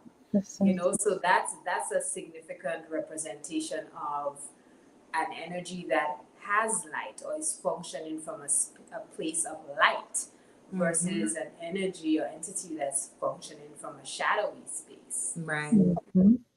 The technology. The technology. Yeah. And Aurora, sit down. I don't know. I'm behind. We're behind. I don't know. Chief says Disney has you thinking that this demon was evil, but was in fact just misunderstood. Does that not remind you of some other arguments that are going on in the social arena right now? I think there's something off top. I mean, there's always something like, well, no, but what I meant was this. There's always something like that going on. I can't think of anything specific right now. Ladies? No, okay. What do you mean? What arguments going on right now? Like the idea, so Disney has you thinking that this demon wasn't evil, was evil, but was in fact just misunderstood. Wasn't evil. Remind you of some other arguments that are going on in the social arena right now. The gender argument. Yeah, that's the one that the trans stuff. Mm-hmm.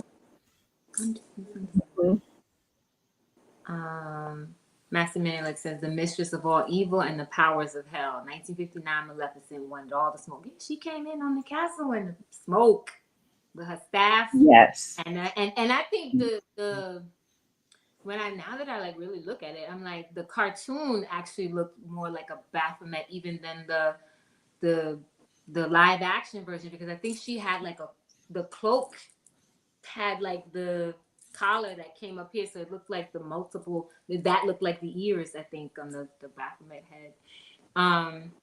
Akio Karar says, even with the kid movies about the villains' children, same thing. Yeah, I think the villains. I forget what they call it. They call it villains. I think they call it villains. Like, and that's all over Disney, I think. Nadia Gray says all media villains are misunderstood and justified by their trauma. Marvel loves to tell that story. I know they did. That's true. That's true. Wait a minute. Go ahead. It just dawned on me that Angelina Jolie's isn't her daughter going through some kind of sex change right now? Isn't she transgender?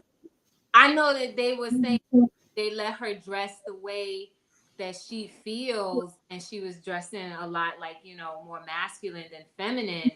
I didn't hear about the sex change. Okay, I might have jumped the gun, but that just came Coming soon. That's what he said. It's like I saw it. soon come.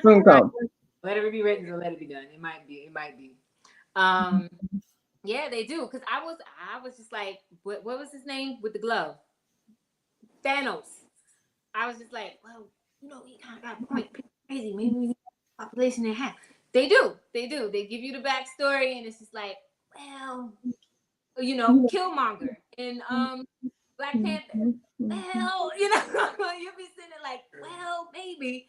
Saka Ahawa says, Toda Chief, that's actually the way this Western society tries to act, as though they are looking out for our well-being. Yeah, and are setting a trap for our destruction. She says, even the good fairies were incompetent. Yeah. They Right. got on my nerves a little bit. I know they were supposed to be the laughter and the play, but after this last time I watched, I was like, would they just sit down? It's so stupid. Like, hot. Like, ugh. Like, I think I would have chest too. Like, I don't know what she called him. Like, hit him in the chest. I was like, yeah. Yeah. It was to show you the weakness of the good. And I guess I fell for it because I was like, oh, goodness. But they were good, even when Maleficent, because they were all a part of the same team. They didn't succumb to Maleficent's darkness, but what they did succumb to is trying to make amends with those who are different. That part, they probably should have stayed away. These not your people. They've shown you over the years that they're not your people and they wish you harm. Yet you still went to the king's castle to like, go bestow some gifts and I give you the gift of beauty and da-da-da-da-da. No, like, yes, they were good. We want to show like good, can prevail, but they kind of betrayed their nation. So, I mean, I don't know. That's how I thought about it. That may be just. I agree. I wondered the same thing. I was like, well, why? It's like, why were you even there? You there? And why were you front and center? Like, we're gonna come and we're gonna bear gifts. Before even the betrothed, who's just taken out of the whole, that whole piece of the storyline. But did they not just come and try to raid your kingdom? Like, do you not think they're coming back again? Were her wings not stolen? Because remember, it was those three fairies who knew when the border guards were at the border that someone from the other kingdom was trying to steal the gem. So they know what was going on. But I guess it's maybe that desire to want to be accepted or want to belong, or want to be understood, when the reality is you don't have to understand me. Right. It's like you keep speaking your high tongue while they over here. This is Stefan. He's a repeat offender. He's a predicate felon. Right. 3 times. Like, come on, lady. Well, you know what's said about the Moors all the time. How quickly we forget. Memory. I have no memory. What memory? I'm not saying divine law, but I'm misunderstood. I can't change how I feel. I was born this way. Yes. Right. The gender argument. It's okay to have a drag queen come to my elementary school to tell my son his story. I don't think that's right, because it's also introducing something from a stranger, right? Introduced to a child. And also, who are you to decide when they should be introduced to it? Just so the school can say we're inclusive. No, then we don't need to be school injured. Then we'll just stop that. No, but I mean, this far surpasses going to the school. Like, going to the school is such a small community. This, you get nations. Yeah. You're affecting nations of young minds in one lake. You don't need to visit several schools now, not anymore. So the agenda has been intensified, and yes, she is raising non-binary gender and transgender youth. And she have movies like Minions. Yeah, they are genderless. The Minions. Well, I made them all male. I don't know, but I think they're supposed to be genderless. But in my mind, I'm like, they're all little yellow men. I don't know, from wherever they're from.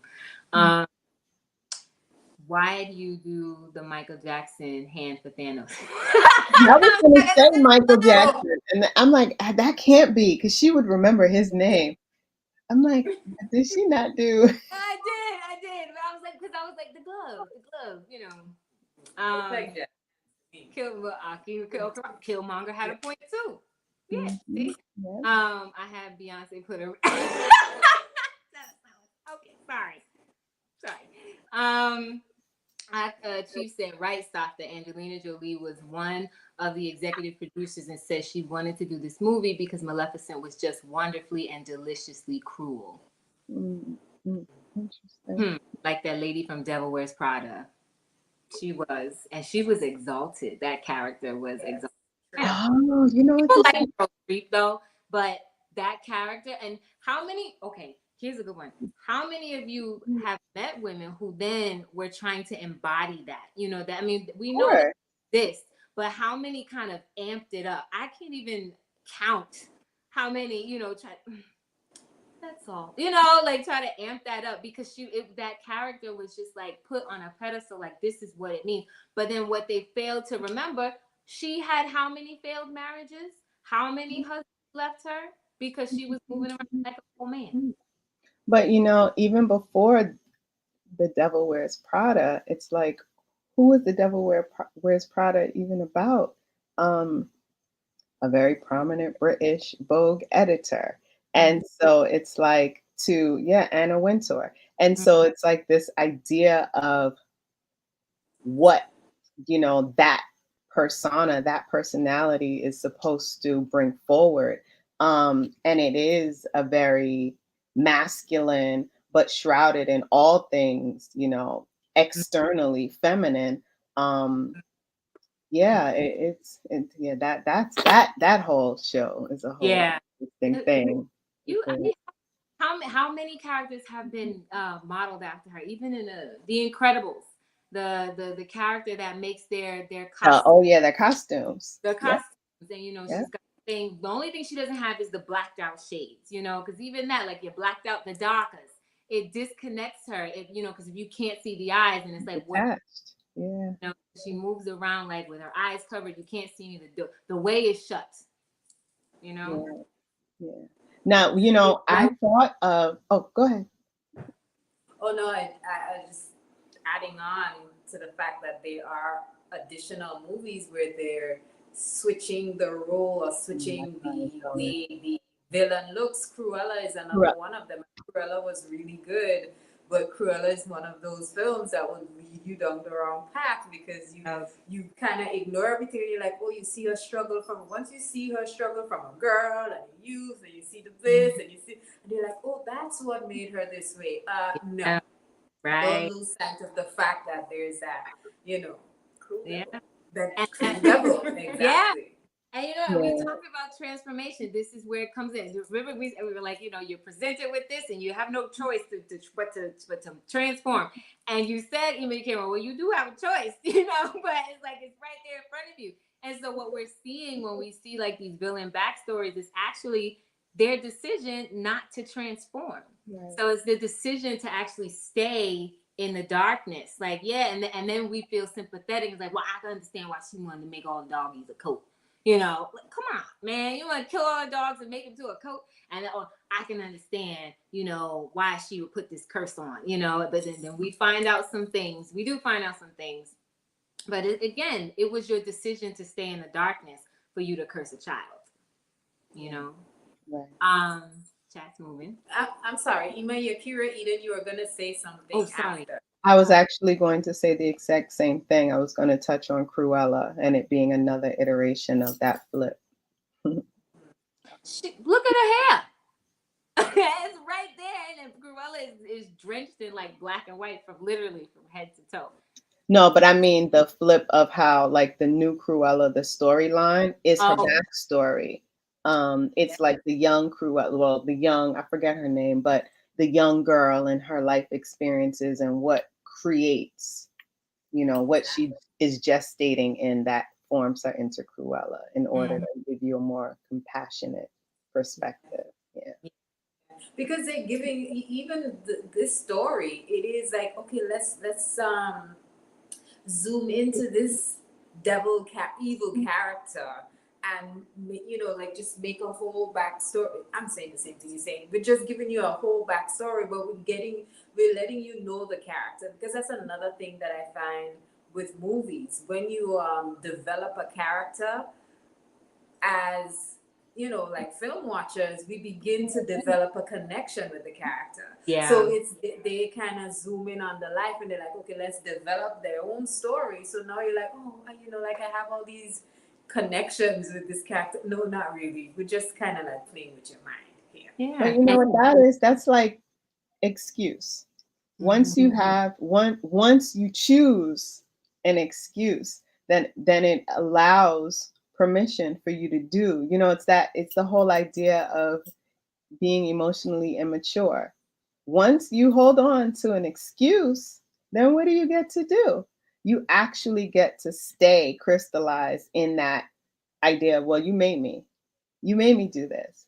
Or you had it coming to you, or you knew that this was going to happen, or you knew if you said that I would do this. So it's just perpetuating or reinforcing that when we watch these, right? Which, I mean, it was good to watch, but now that I'm on, you know, Yeah, thank you for the light, Chief Yuya, because now it's like, oh man, yeah, got to flip up my whole second movie breakdown now. It'll be all right.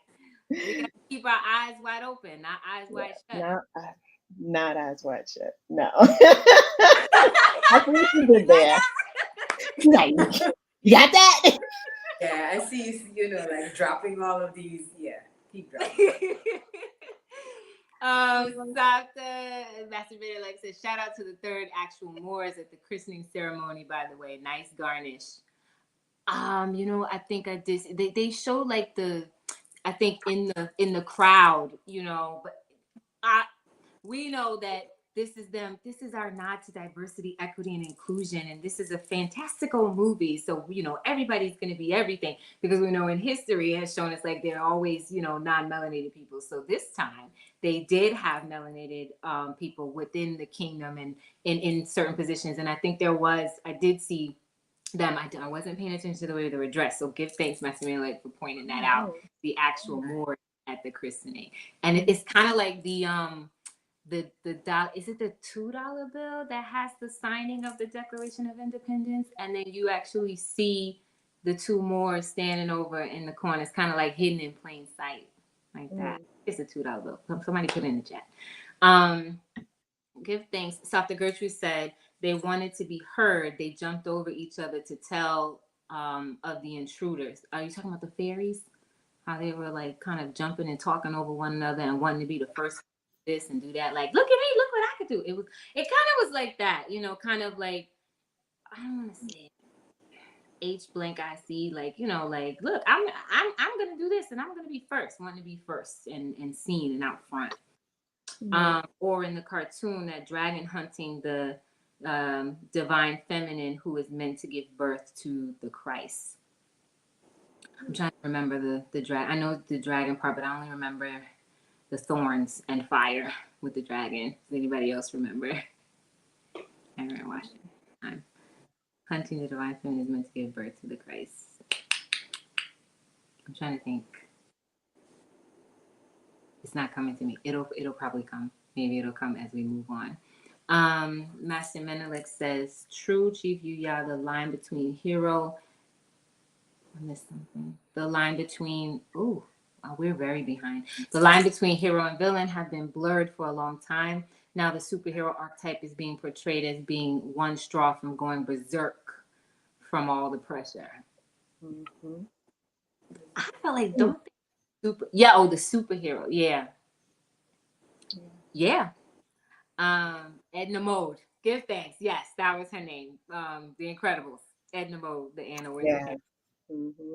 Cruel Devil, right? You know, Cruella Devil. That's exactly right. That was her name. Yes, Master Malik, she doesn't even stand up. Wait, on the radio, which I'm not. Edna Mode. Edna Mode, right? Yeah, did she in a chair the whole time? No, she's just on her legs. That's she walks with her. She doesn't extend her legs. Her spine is not her. She does. Cruella Cruella. If she doesn't scare you, so evil they will. That was from Aki El Karar. Says, Homelander from The Boys. I just finished watching The Boys. And Omni-Man came to mind, like behind the scene, the archetype of virtue becomes more and more deranged, while the villain is more sympathetic. Megamind is another one.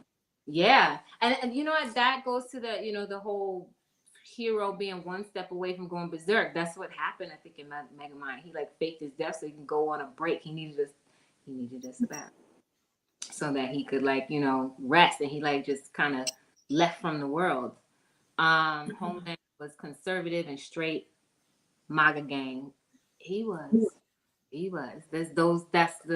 It's a show called The Boys, and the main superhero, but really a villain, is he's very make America great again. Behind the scenes, and then he actually reveals it as the series goes on. Psychology on radio says psychology using emotional investments, which is why we need to be in control of our emotions. Yeah. When you mentioned that emotional maturity in your cure Eden, I was like, yeah, like when we watch these things, they're using visuals and things that hit those emotions quickly, because emotions are transient. They're very quick. And then what happens is they connect to that thought, and then you kind of sit in it, and it takes you on this journey to where you can be like, I'm sympathetic to the villain now, because it's the idea of you want to be everybody's always sympathetic to the good guy. So when they're doing these switch up backstory movies with the villains actually are the good guys in their own story, and so then that's where the mind goes, like it's to that sympathy, like to the good guy, but without full discernment and digging into it, you don't recognize that no, they're sitting in the deep place, the sunken place. They're sitting in the sunken place, and they have refused to come up and out. I didn't hear that bird's name either. Sorry. What? I'm sorry. Chief said that the bird's name is Diabla. I did not know that. It is. Yeah. Yeah, we didn't even get into the bird. He's her wings. She needed wings, so she makes him into a Birdman. Oh, Birdman. Right when she transforms, actually.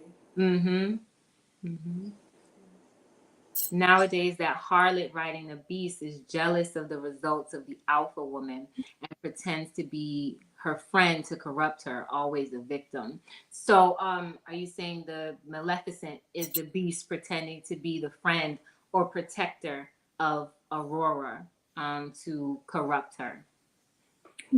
I guess possibly. While you are on the villain piece, it's important to remember that Anton Levy was bosom buddies with Walt Disney. He told his followers to play Sleeping Beauty and Fantasia in ritual processes. That's interesting. Levy is kind of name, Levy. And I thought that Mr. Walt didn't like people like Mr. Levy. Levy as in Levite? Lies, all lies. Stop it, no. What you say? I said Levy as in Levite? Levi. Right. Levi. Yeah. Levi. Yeah.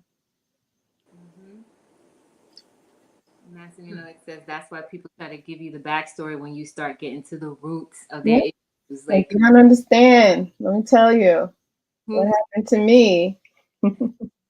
Just like you. Not only am I just like you, but if you only understood what happened, this would all make sense. It would be okay that I committed these atrocities, whatever they might be. Yeah. I'm justified by my experiences. Yeah. Yeah. And it's interesting because cause and effect is a huge piece, I think, in this film. All of the things that happen and actions, reactions. It's just, there's one thing that we can't deny. And I think I'm saying it, we're going to leave it for last, but I'm saying it like there's this idea of fate in there. Because regardless of what's happening on Aurora's journey, her fate is sealed, whether she's, like being pseudo protected by these bumbling fairies or, even under Maleficent's watchful eye, she still ends up, she pierces her own finger, she willingly goes there and does it. So it's like, it's saying something about faith and how difficult it is for us to kind of, Change it. I won't say we cannot rewrite our story, but there are like, clearly there are things that we're supposed to experience in our journey. Yeah. But then it also made me think about Chief's lecture on interdimensional contracts, right? And marriages. And it's like, well, sometimes we're contracted, and we don't even know, which is Aurora's experience. Yeah. It definitely was. I forgot what I was gonna say. It'll come later. With the piece regarding what you just touched on, there's also the idea of, oh, did you just pass it to me? In the middle of my sentence. We flowing. No, I'm saying past the whole, I forgot my complete. Oh, you forgot. I'm like, where did it go? Wait, what? How did that happen through the screen? I'm like, I forgot. It just went out of my head. It's so crazy. Maybe one of you caught it. Somebody say something. Something.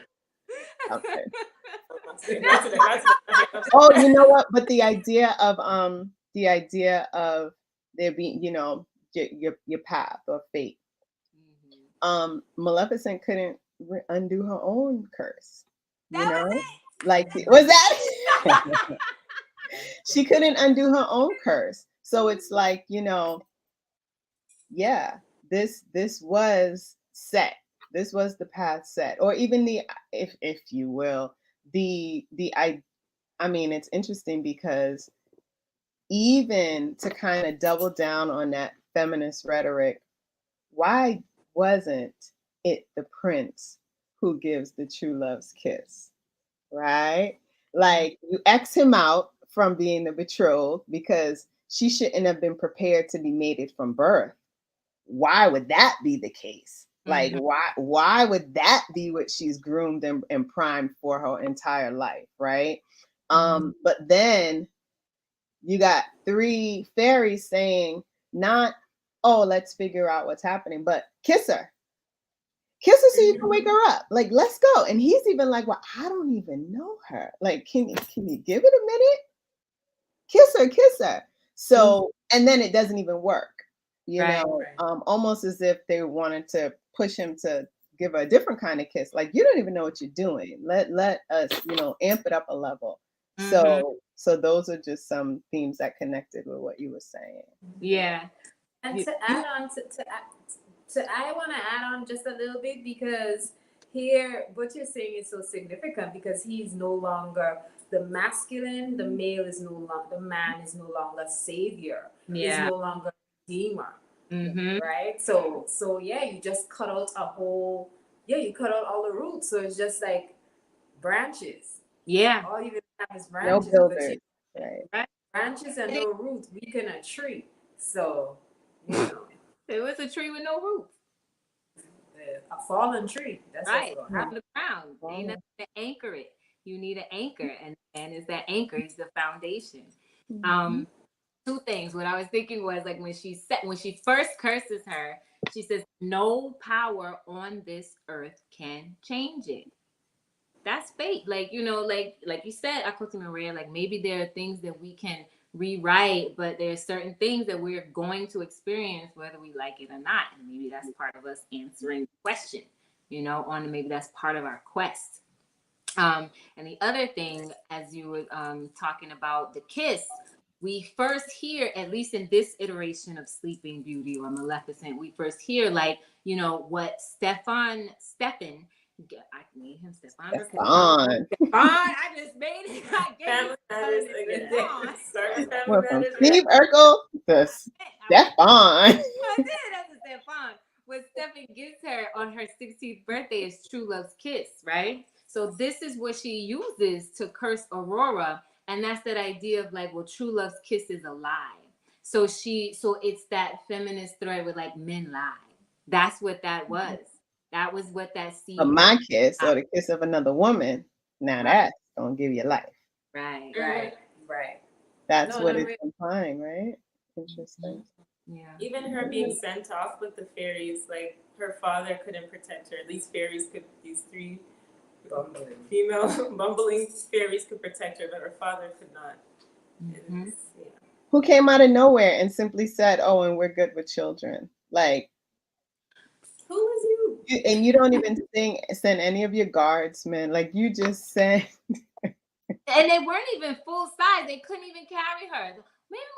Until they got to where they were going, it was like, oh, maybe we'll be full size. You Maybe we see need tiny little fairies with your wings driving a whole horse and buggy, and then tried to carry a full size baby into the house. You didn't even think like maybe you should, switch up your size beforehand. Like there wasn't like forethought with the fairies. And again, I get it. Like that was the laughter and the play. At the same time, it was like, y'all are a little ridiculous. Just a tiny bit. Starving the baby. Baby have no milk. No milk. That was the crazy part. It was like, and Maleficent says like the child is gonna die. The baby's crying and you're just sleeping. You don't know that it needs food, right? Like you said, you're They good with don't food. know. You don't know They that. don't know. Come on. Yeah, but I think it's significant because it's being milk is food, right? So if milk is food, and I dare say food is culture, heritage, who you are, how you ought to function, and if that's not being given to you, then yeah, you don't know yourself. Right. You know? Here's the other interesting part. You should not have been going to the other side taking care of their children. How many times do we see? Yeah, how they find themselves over there? Huh?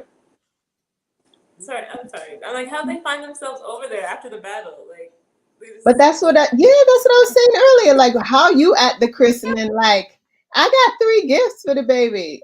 It's almost like, well, when you come over and pillage and plunder, remember the 3 traitors and don't slew us. Like that. That's almost what that looked like, Because what were you doing there? Mm-hmm. Was that a Paul? That was a Paul. You took it out of my head. Straight up. It's like I'm gonna be on all sides. Like Josephus. Josephus is. Mm-hmm. Yeah. Yes, they were. I'm glad you said that. I never heard the bird's name. Well, with her backstory, you can't trust men. They will do you dirty. Yep. Yeah. Firewood. All her father could do was stand there and watch her get cursed. Like I knew she said. I thought the same thing. And you know what was interesting? So I think you said it, you're eating, because we did kind of glaze over some parts. Like, did we talk about like the wings? Like when Stefan was making his come up and he brought the wings to the king, when the orders were to actually slay her. Right. Yeah. Didn't. Yeah. I was thinking like this was now the revelation that he never killed her. Because all his ministers are looking at him like, what's going on here? Wasn't she dead? How is this happening? Right. He been found out. But what do they do at that point? Because he's the king now. The king. So, right. There's no questioning him. That was child neglect. They left her outside. They did. They was, yeah. That's why I was just like, I can't watch them anymore. For real, Imanaya with some carrots. Yeah, they did. Yeah. The Flavius was strong with these 3. The Flavius. Yeah. It was. The Flavius was definitely strong. It was. He was going mad like that dude in Kama Sutra. He did. Like, when you do something so foul, like it stays with you. It stays with you. And it drove him insane. He was having morning conversations with the Winks. Morning conversations. But it's, and they don't show it as much in the first, but it's like, because the Wings, like, they were still alive. They were alive. They were still, so it's almost like there was a conversation for him to be having, because it's like, I see what y'all trying to do. Like they're encased and locked down. Give us free. I don't really get into that until the second one. Yeah. And the taxidermy. Right. What film did we just see where there was an there was a character snipping wings off of fairies and Oh yes, that was another animation when oh gosh, which one was that? Where it was a children's film It wasn't. because Was it Pan's Labyrinth? When she, no. It was the one where he was down in the dungeon and he didn't. Oh, that's two. Pardon. that's how. Yeah, I just remembered. Yeah, It is. we Okay. watched it. Yes, we watched fresh it. from the That's the second Maleficent when he doesn't know he's a fairy because the queen clipped his wings. okay. Yeah, and then he's clipping the wings of all the other fairies to make a special potion. That's in two. I guess worse. It does get worse. Oh, yeah, I mean, we jumped on, but I think we covered like the main parts, and the end is, I mean, the end is the end, right? Like Yeah. we know what happened. There was no, it was unremarkable to say the least. No. There really wasn't. Like there was nothing. I mean, pardon. I said it was like everybody comes together, and now we all love each other. Yeah, I think the only thing of note, Lord, that I made a small note of, I think I'd mentioned when we were prepping, was Stefan's question to her. You know, once she comes into the castle and she's, you know, she's caught, and he drops the metal net on her. He says something along the lines of, you know, how do you feel now to be, you know, hunted in a strange kingdom, unwelcome, you know, and so it's almost like taking him back, except the difference was you weren't being hunted. You were there taking, right? And you were welcome. So it's like his perception is kind of flipped about his intention and, you know, how righteous he is in his acts. Yeah. Yeah, it's pretty, you know, it's pretty interesting. But And there's what- a lot of script flipping, if you will.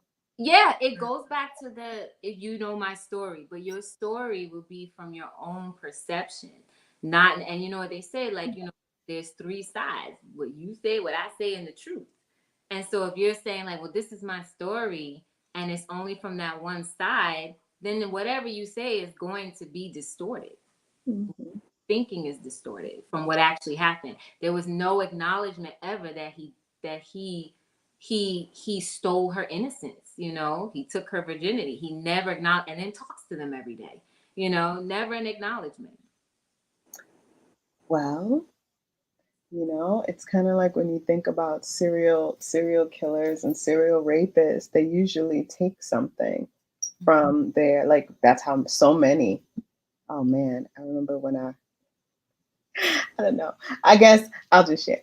When I worked in a forensic, I don't talk about this much, but I used to work in a forensic psychiatric hospital in New York, and a lot of those that committed the most ridiculous atrocities, but were found not guilty by reason of insanity. They actually wind up in forensic psychiatric hospitals, normally the state ones. And so what happens is they just live there forever. And so there were many at this forensic hospital. And that idea of their backstory is always what they cleave to. Like, oh, let me just tell you about what happened to me. If you only understood what happened. But there's always that diabolical thread that's still in there, like, nah, but you did. I don't care how much meds and rehabilitation, like, Yeah. It's interesting. I know you're gonna pull on the idea of like keeping a souvenir because like I'm like the wings. Yeah, they do. But that's the other piece. That's how so many are caught. Right. Because they keep those gems. So him having them in the case. That was, and then I started remembering all of the names that I can't mention, but all of the people who were there. It's like, man, there's a lot of You know, those hospitals, I'm sure, are used for research. So in reality, if they're used for research, someone is actually trying to justify why they're doing what they're doing because they're trying to figure out like why you're doing what you're doing. I'm sorry to say it that way, but there is that there's that idea. And I mean, there are other films that we could touch on. And, you know, they show you there's this dissecting of an attempt to dissect the mind to find out like what's driving them to do what they do so they can understand it. And I'm not saying that you shouldn't understand it, but it's very tricky because even in some of that research, it's packaged, and you know they create movies from that. So and that's how we end up with, yeah, well, what's my backstory because something made me this way. Right. You know, that piece about, so there is a lot of research that's done. I won't even get into it. That's a whole, yeah, maybe on the True Health Live, right? Which is Yeah, I was like, a well, we whole, went there. yes, we could talk about it. But the research piece of mental health care, particularly public mental health care, is very, very tricky. I'll just say that it's very, very tricky. And I didn't realize how tricky it was ethically, morally, as an individual, until I became headship at a particular hospital where I got a better sense of what your role is at that level, when making decisions about, to make it really short, when if you voluntarily enter into a psychiatric hospital, right, which you can't do for a forensic one, those you're court mandated, but for a civil, you could come in and just say, yeah, well, you're referred there, but you can say, yes, I need to be here. If the decision is made that at some point you would like to go home, you petition to go home. But your treating psychiatrist and your team can say, well, no, you pose a risk to yourself or others, or you stopping your medication would contribute to you posing a risk to yourself or others. So now you go from a voluntary to a civil commitment.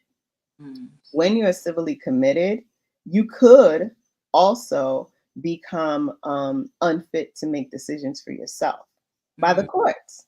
So guess who gets to make decisions for you? The hospital. So when it comes to research and research projects and whether you could qualify or not, it's just a matter of whether or not you fit the appropriate criteria, the rule-in criteria. So it's that whole piece, and it's never just to explore the caverns of one's mind. It's usually for medical polypharm research. So When you said forensic, I was like, well, that means somebody's digging in his brain and something else. Like no.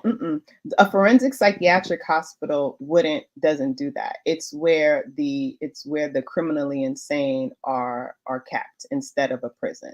That would be like forensics in the acute care side is what you're describing. Oh, okay. Got it. A little different.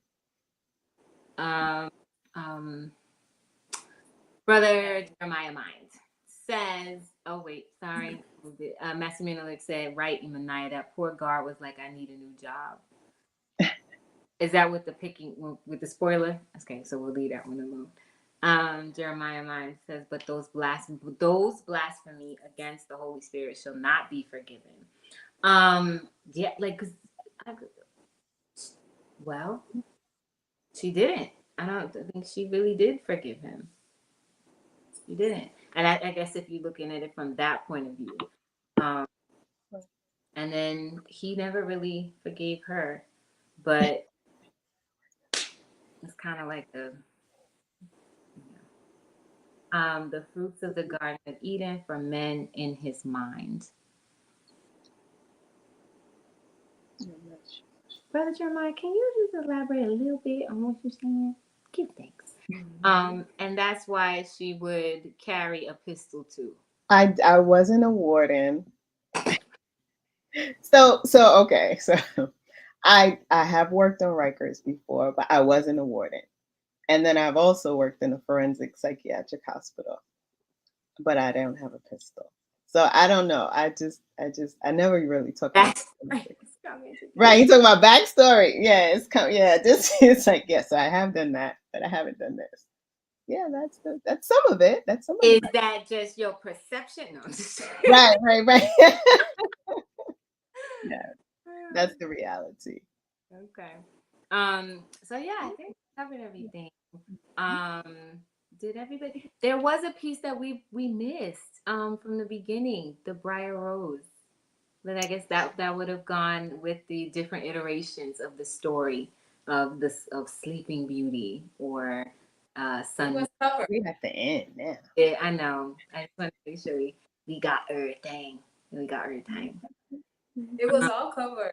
I mean, the only thing that was just the name, Oh, Briar Rose. Yeah, but, okay. you know. Okay. Well, we got more into Sun, Moon, and Talia, which Yeah. preceded Briar Rose, actually. Yeah, you have to look that yeah, Okay. that story's pretty interesting. Okay. I will definitely look that up because I love a good story. But we gotta be discerning when Yeah. we're reading those backstories. Mhm. Okay, I was trying to give Jeremiah mine a little bit more time. Well, you to know what? In the meantime, what's next? What are we digging into? Because we still have a womb takeover, right? we got 3 minutes Yeah, halfway through. you took the thought out of my head because it's like, well, yeah. So the next film that we're doing it.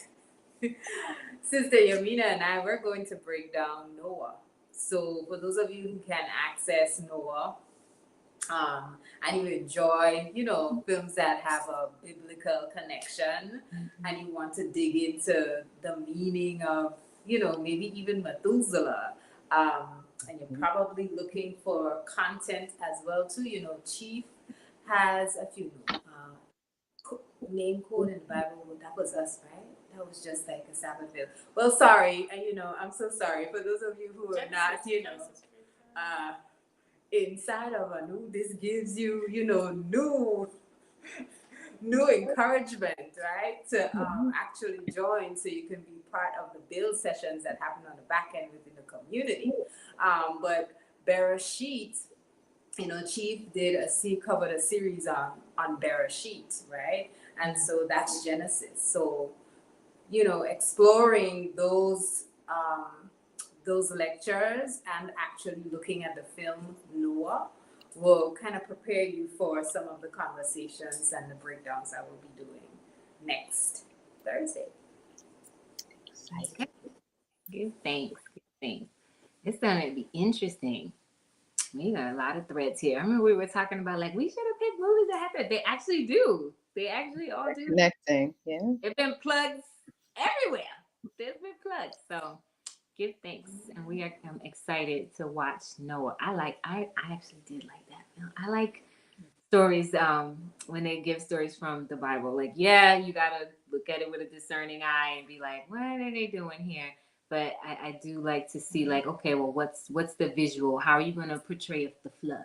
How are you going to portray, the building of the ark? Like those things are always really interesting to me. Even like the film like Exodus was interesting. Like, okay, what truths are you going to reveal in secret, and then what are the other lies you're going to use to say like, no, don't pay no attention to that man behind the curtain.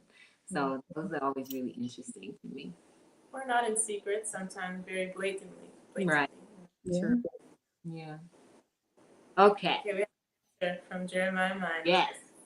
He says he was losing his mind and talking to the wings because of what he did. I was correlating that to scripture and what I said earlier about Eden and its fruits being like unto a man and his mind. So, kind of like when they, sorry, go ahead. No, go ahead. Bereshit, yeah, when they ate the fruits. Yeah, I was saying pure, like keeping that. Yeah. And like immediately I was like when they ate in the serpent when he was tempting Hawa, and he's like, if you eat this, you'll be like them. You'll be like us. That's what I was thinking. Give thanks for the follow-up. Chief said we missed something.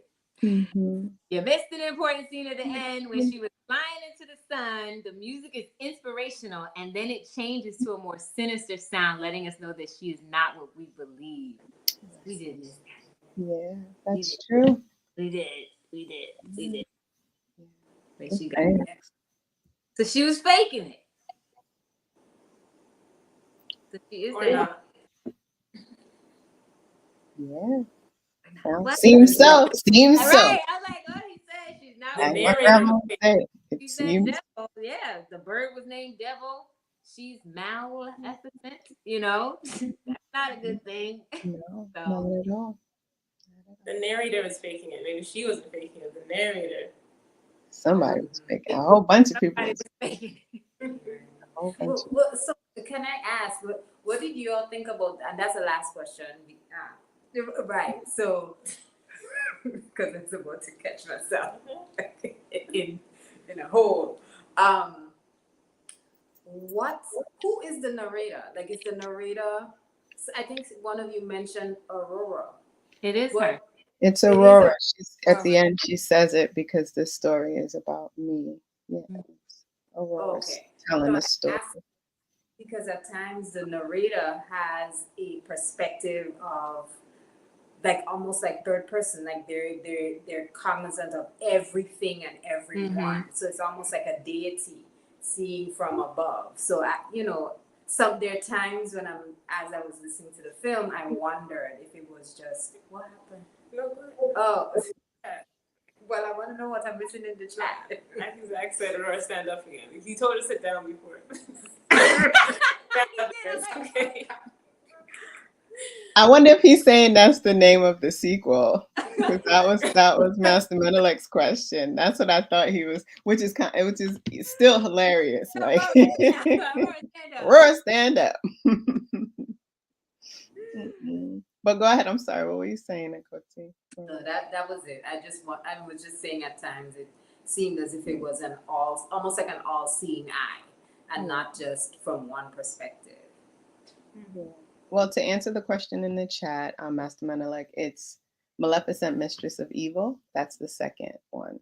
That's Well, that says it all. Right. At Chief's point, she's not what she seems. So I guess she's a mystery. I mean, well, we'll see what happens in the second one.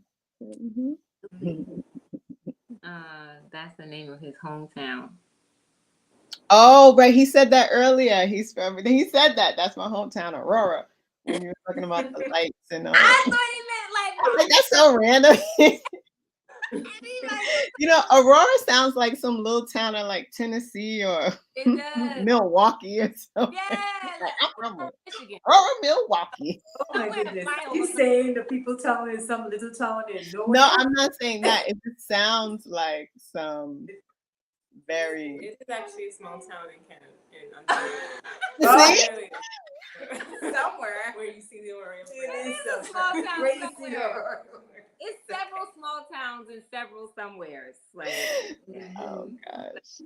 Well, this is I good. mean, y'all already spoiled it. We did. What did we spoil? Sorry. Maybe the teasers, the spoilers, maybe. There was just one. There's an elf. There's so much more to Fairy. But it's just one little scene. Like, who is that? No. Nice. So much That was more. The next breakdowns, we coming with fire. Spit hot fire. Dylan. water. Oh yeah. We're the best.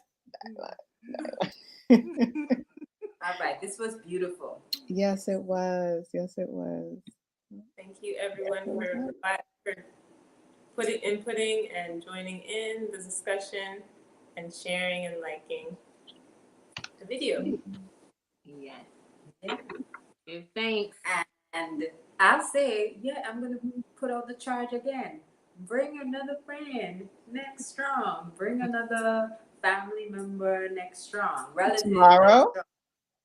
Yeah. And tomorrow, of course, join us for the ANU Fellowship Build. Come on, wind down your strong. Aki Manulek will be leading and facilitating tomorrow. So, God hour, 7 o'clock on the dot, So join us.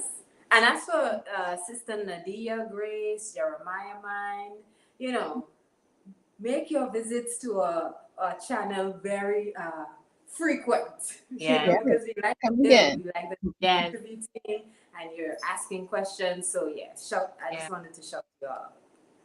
Give thanks Yeah. for joining the conversation. Okay. Peace, everyone. Thanks, Yeah. everyone. See you tomorrow. So,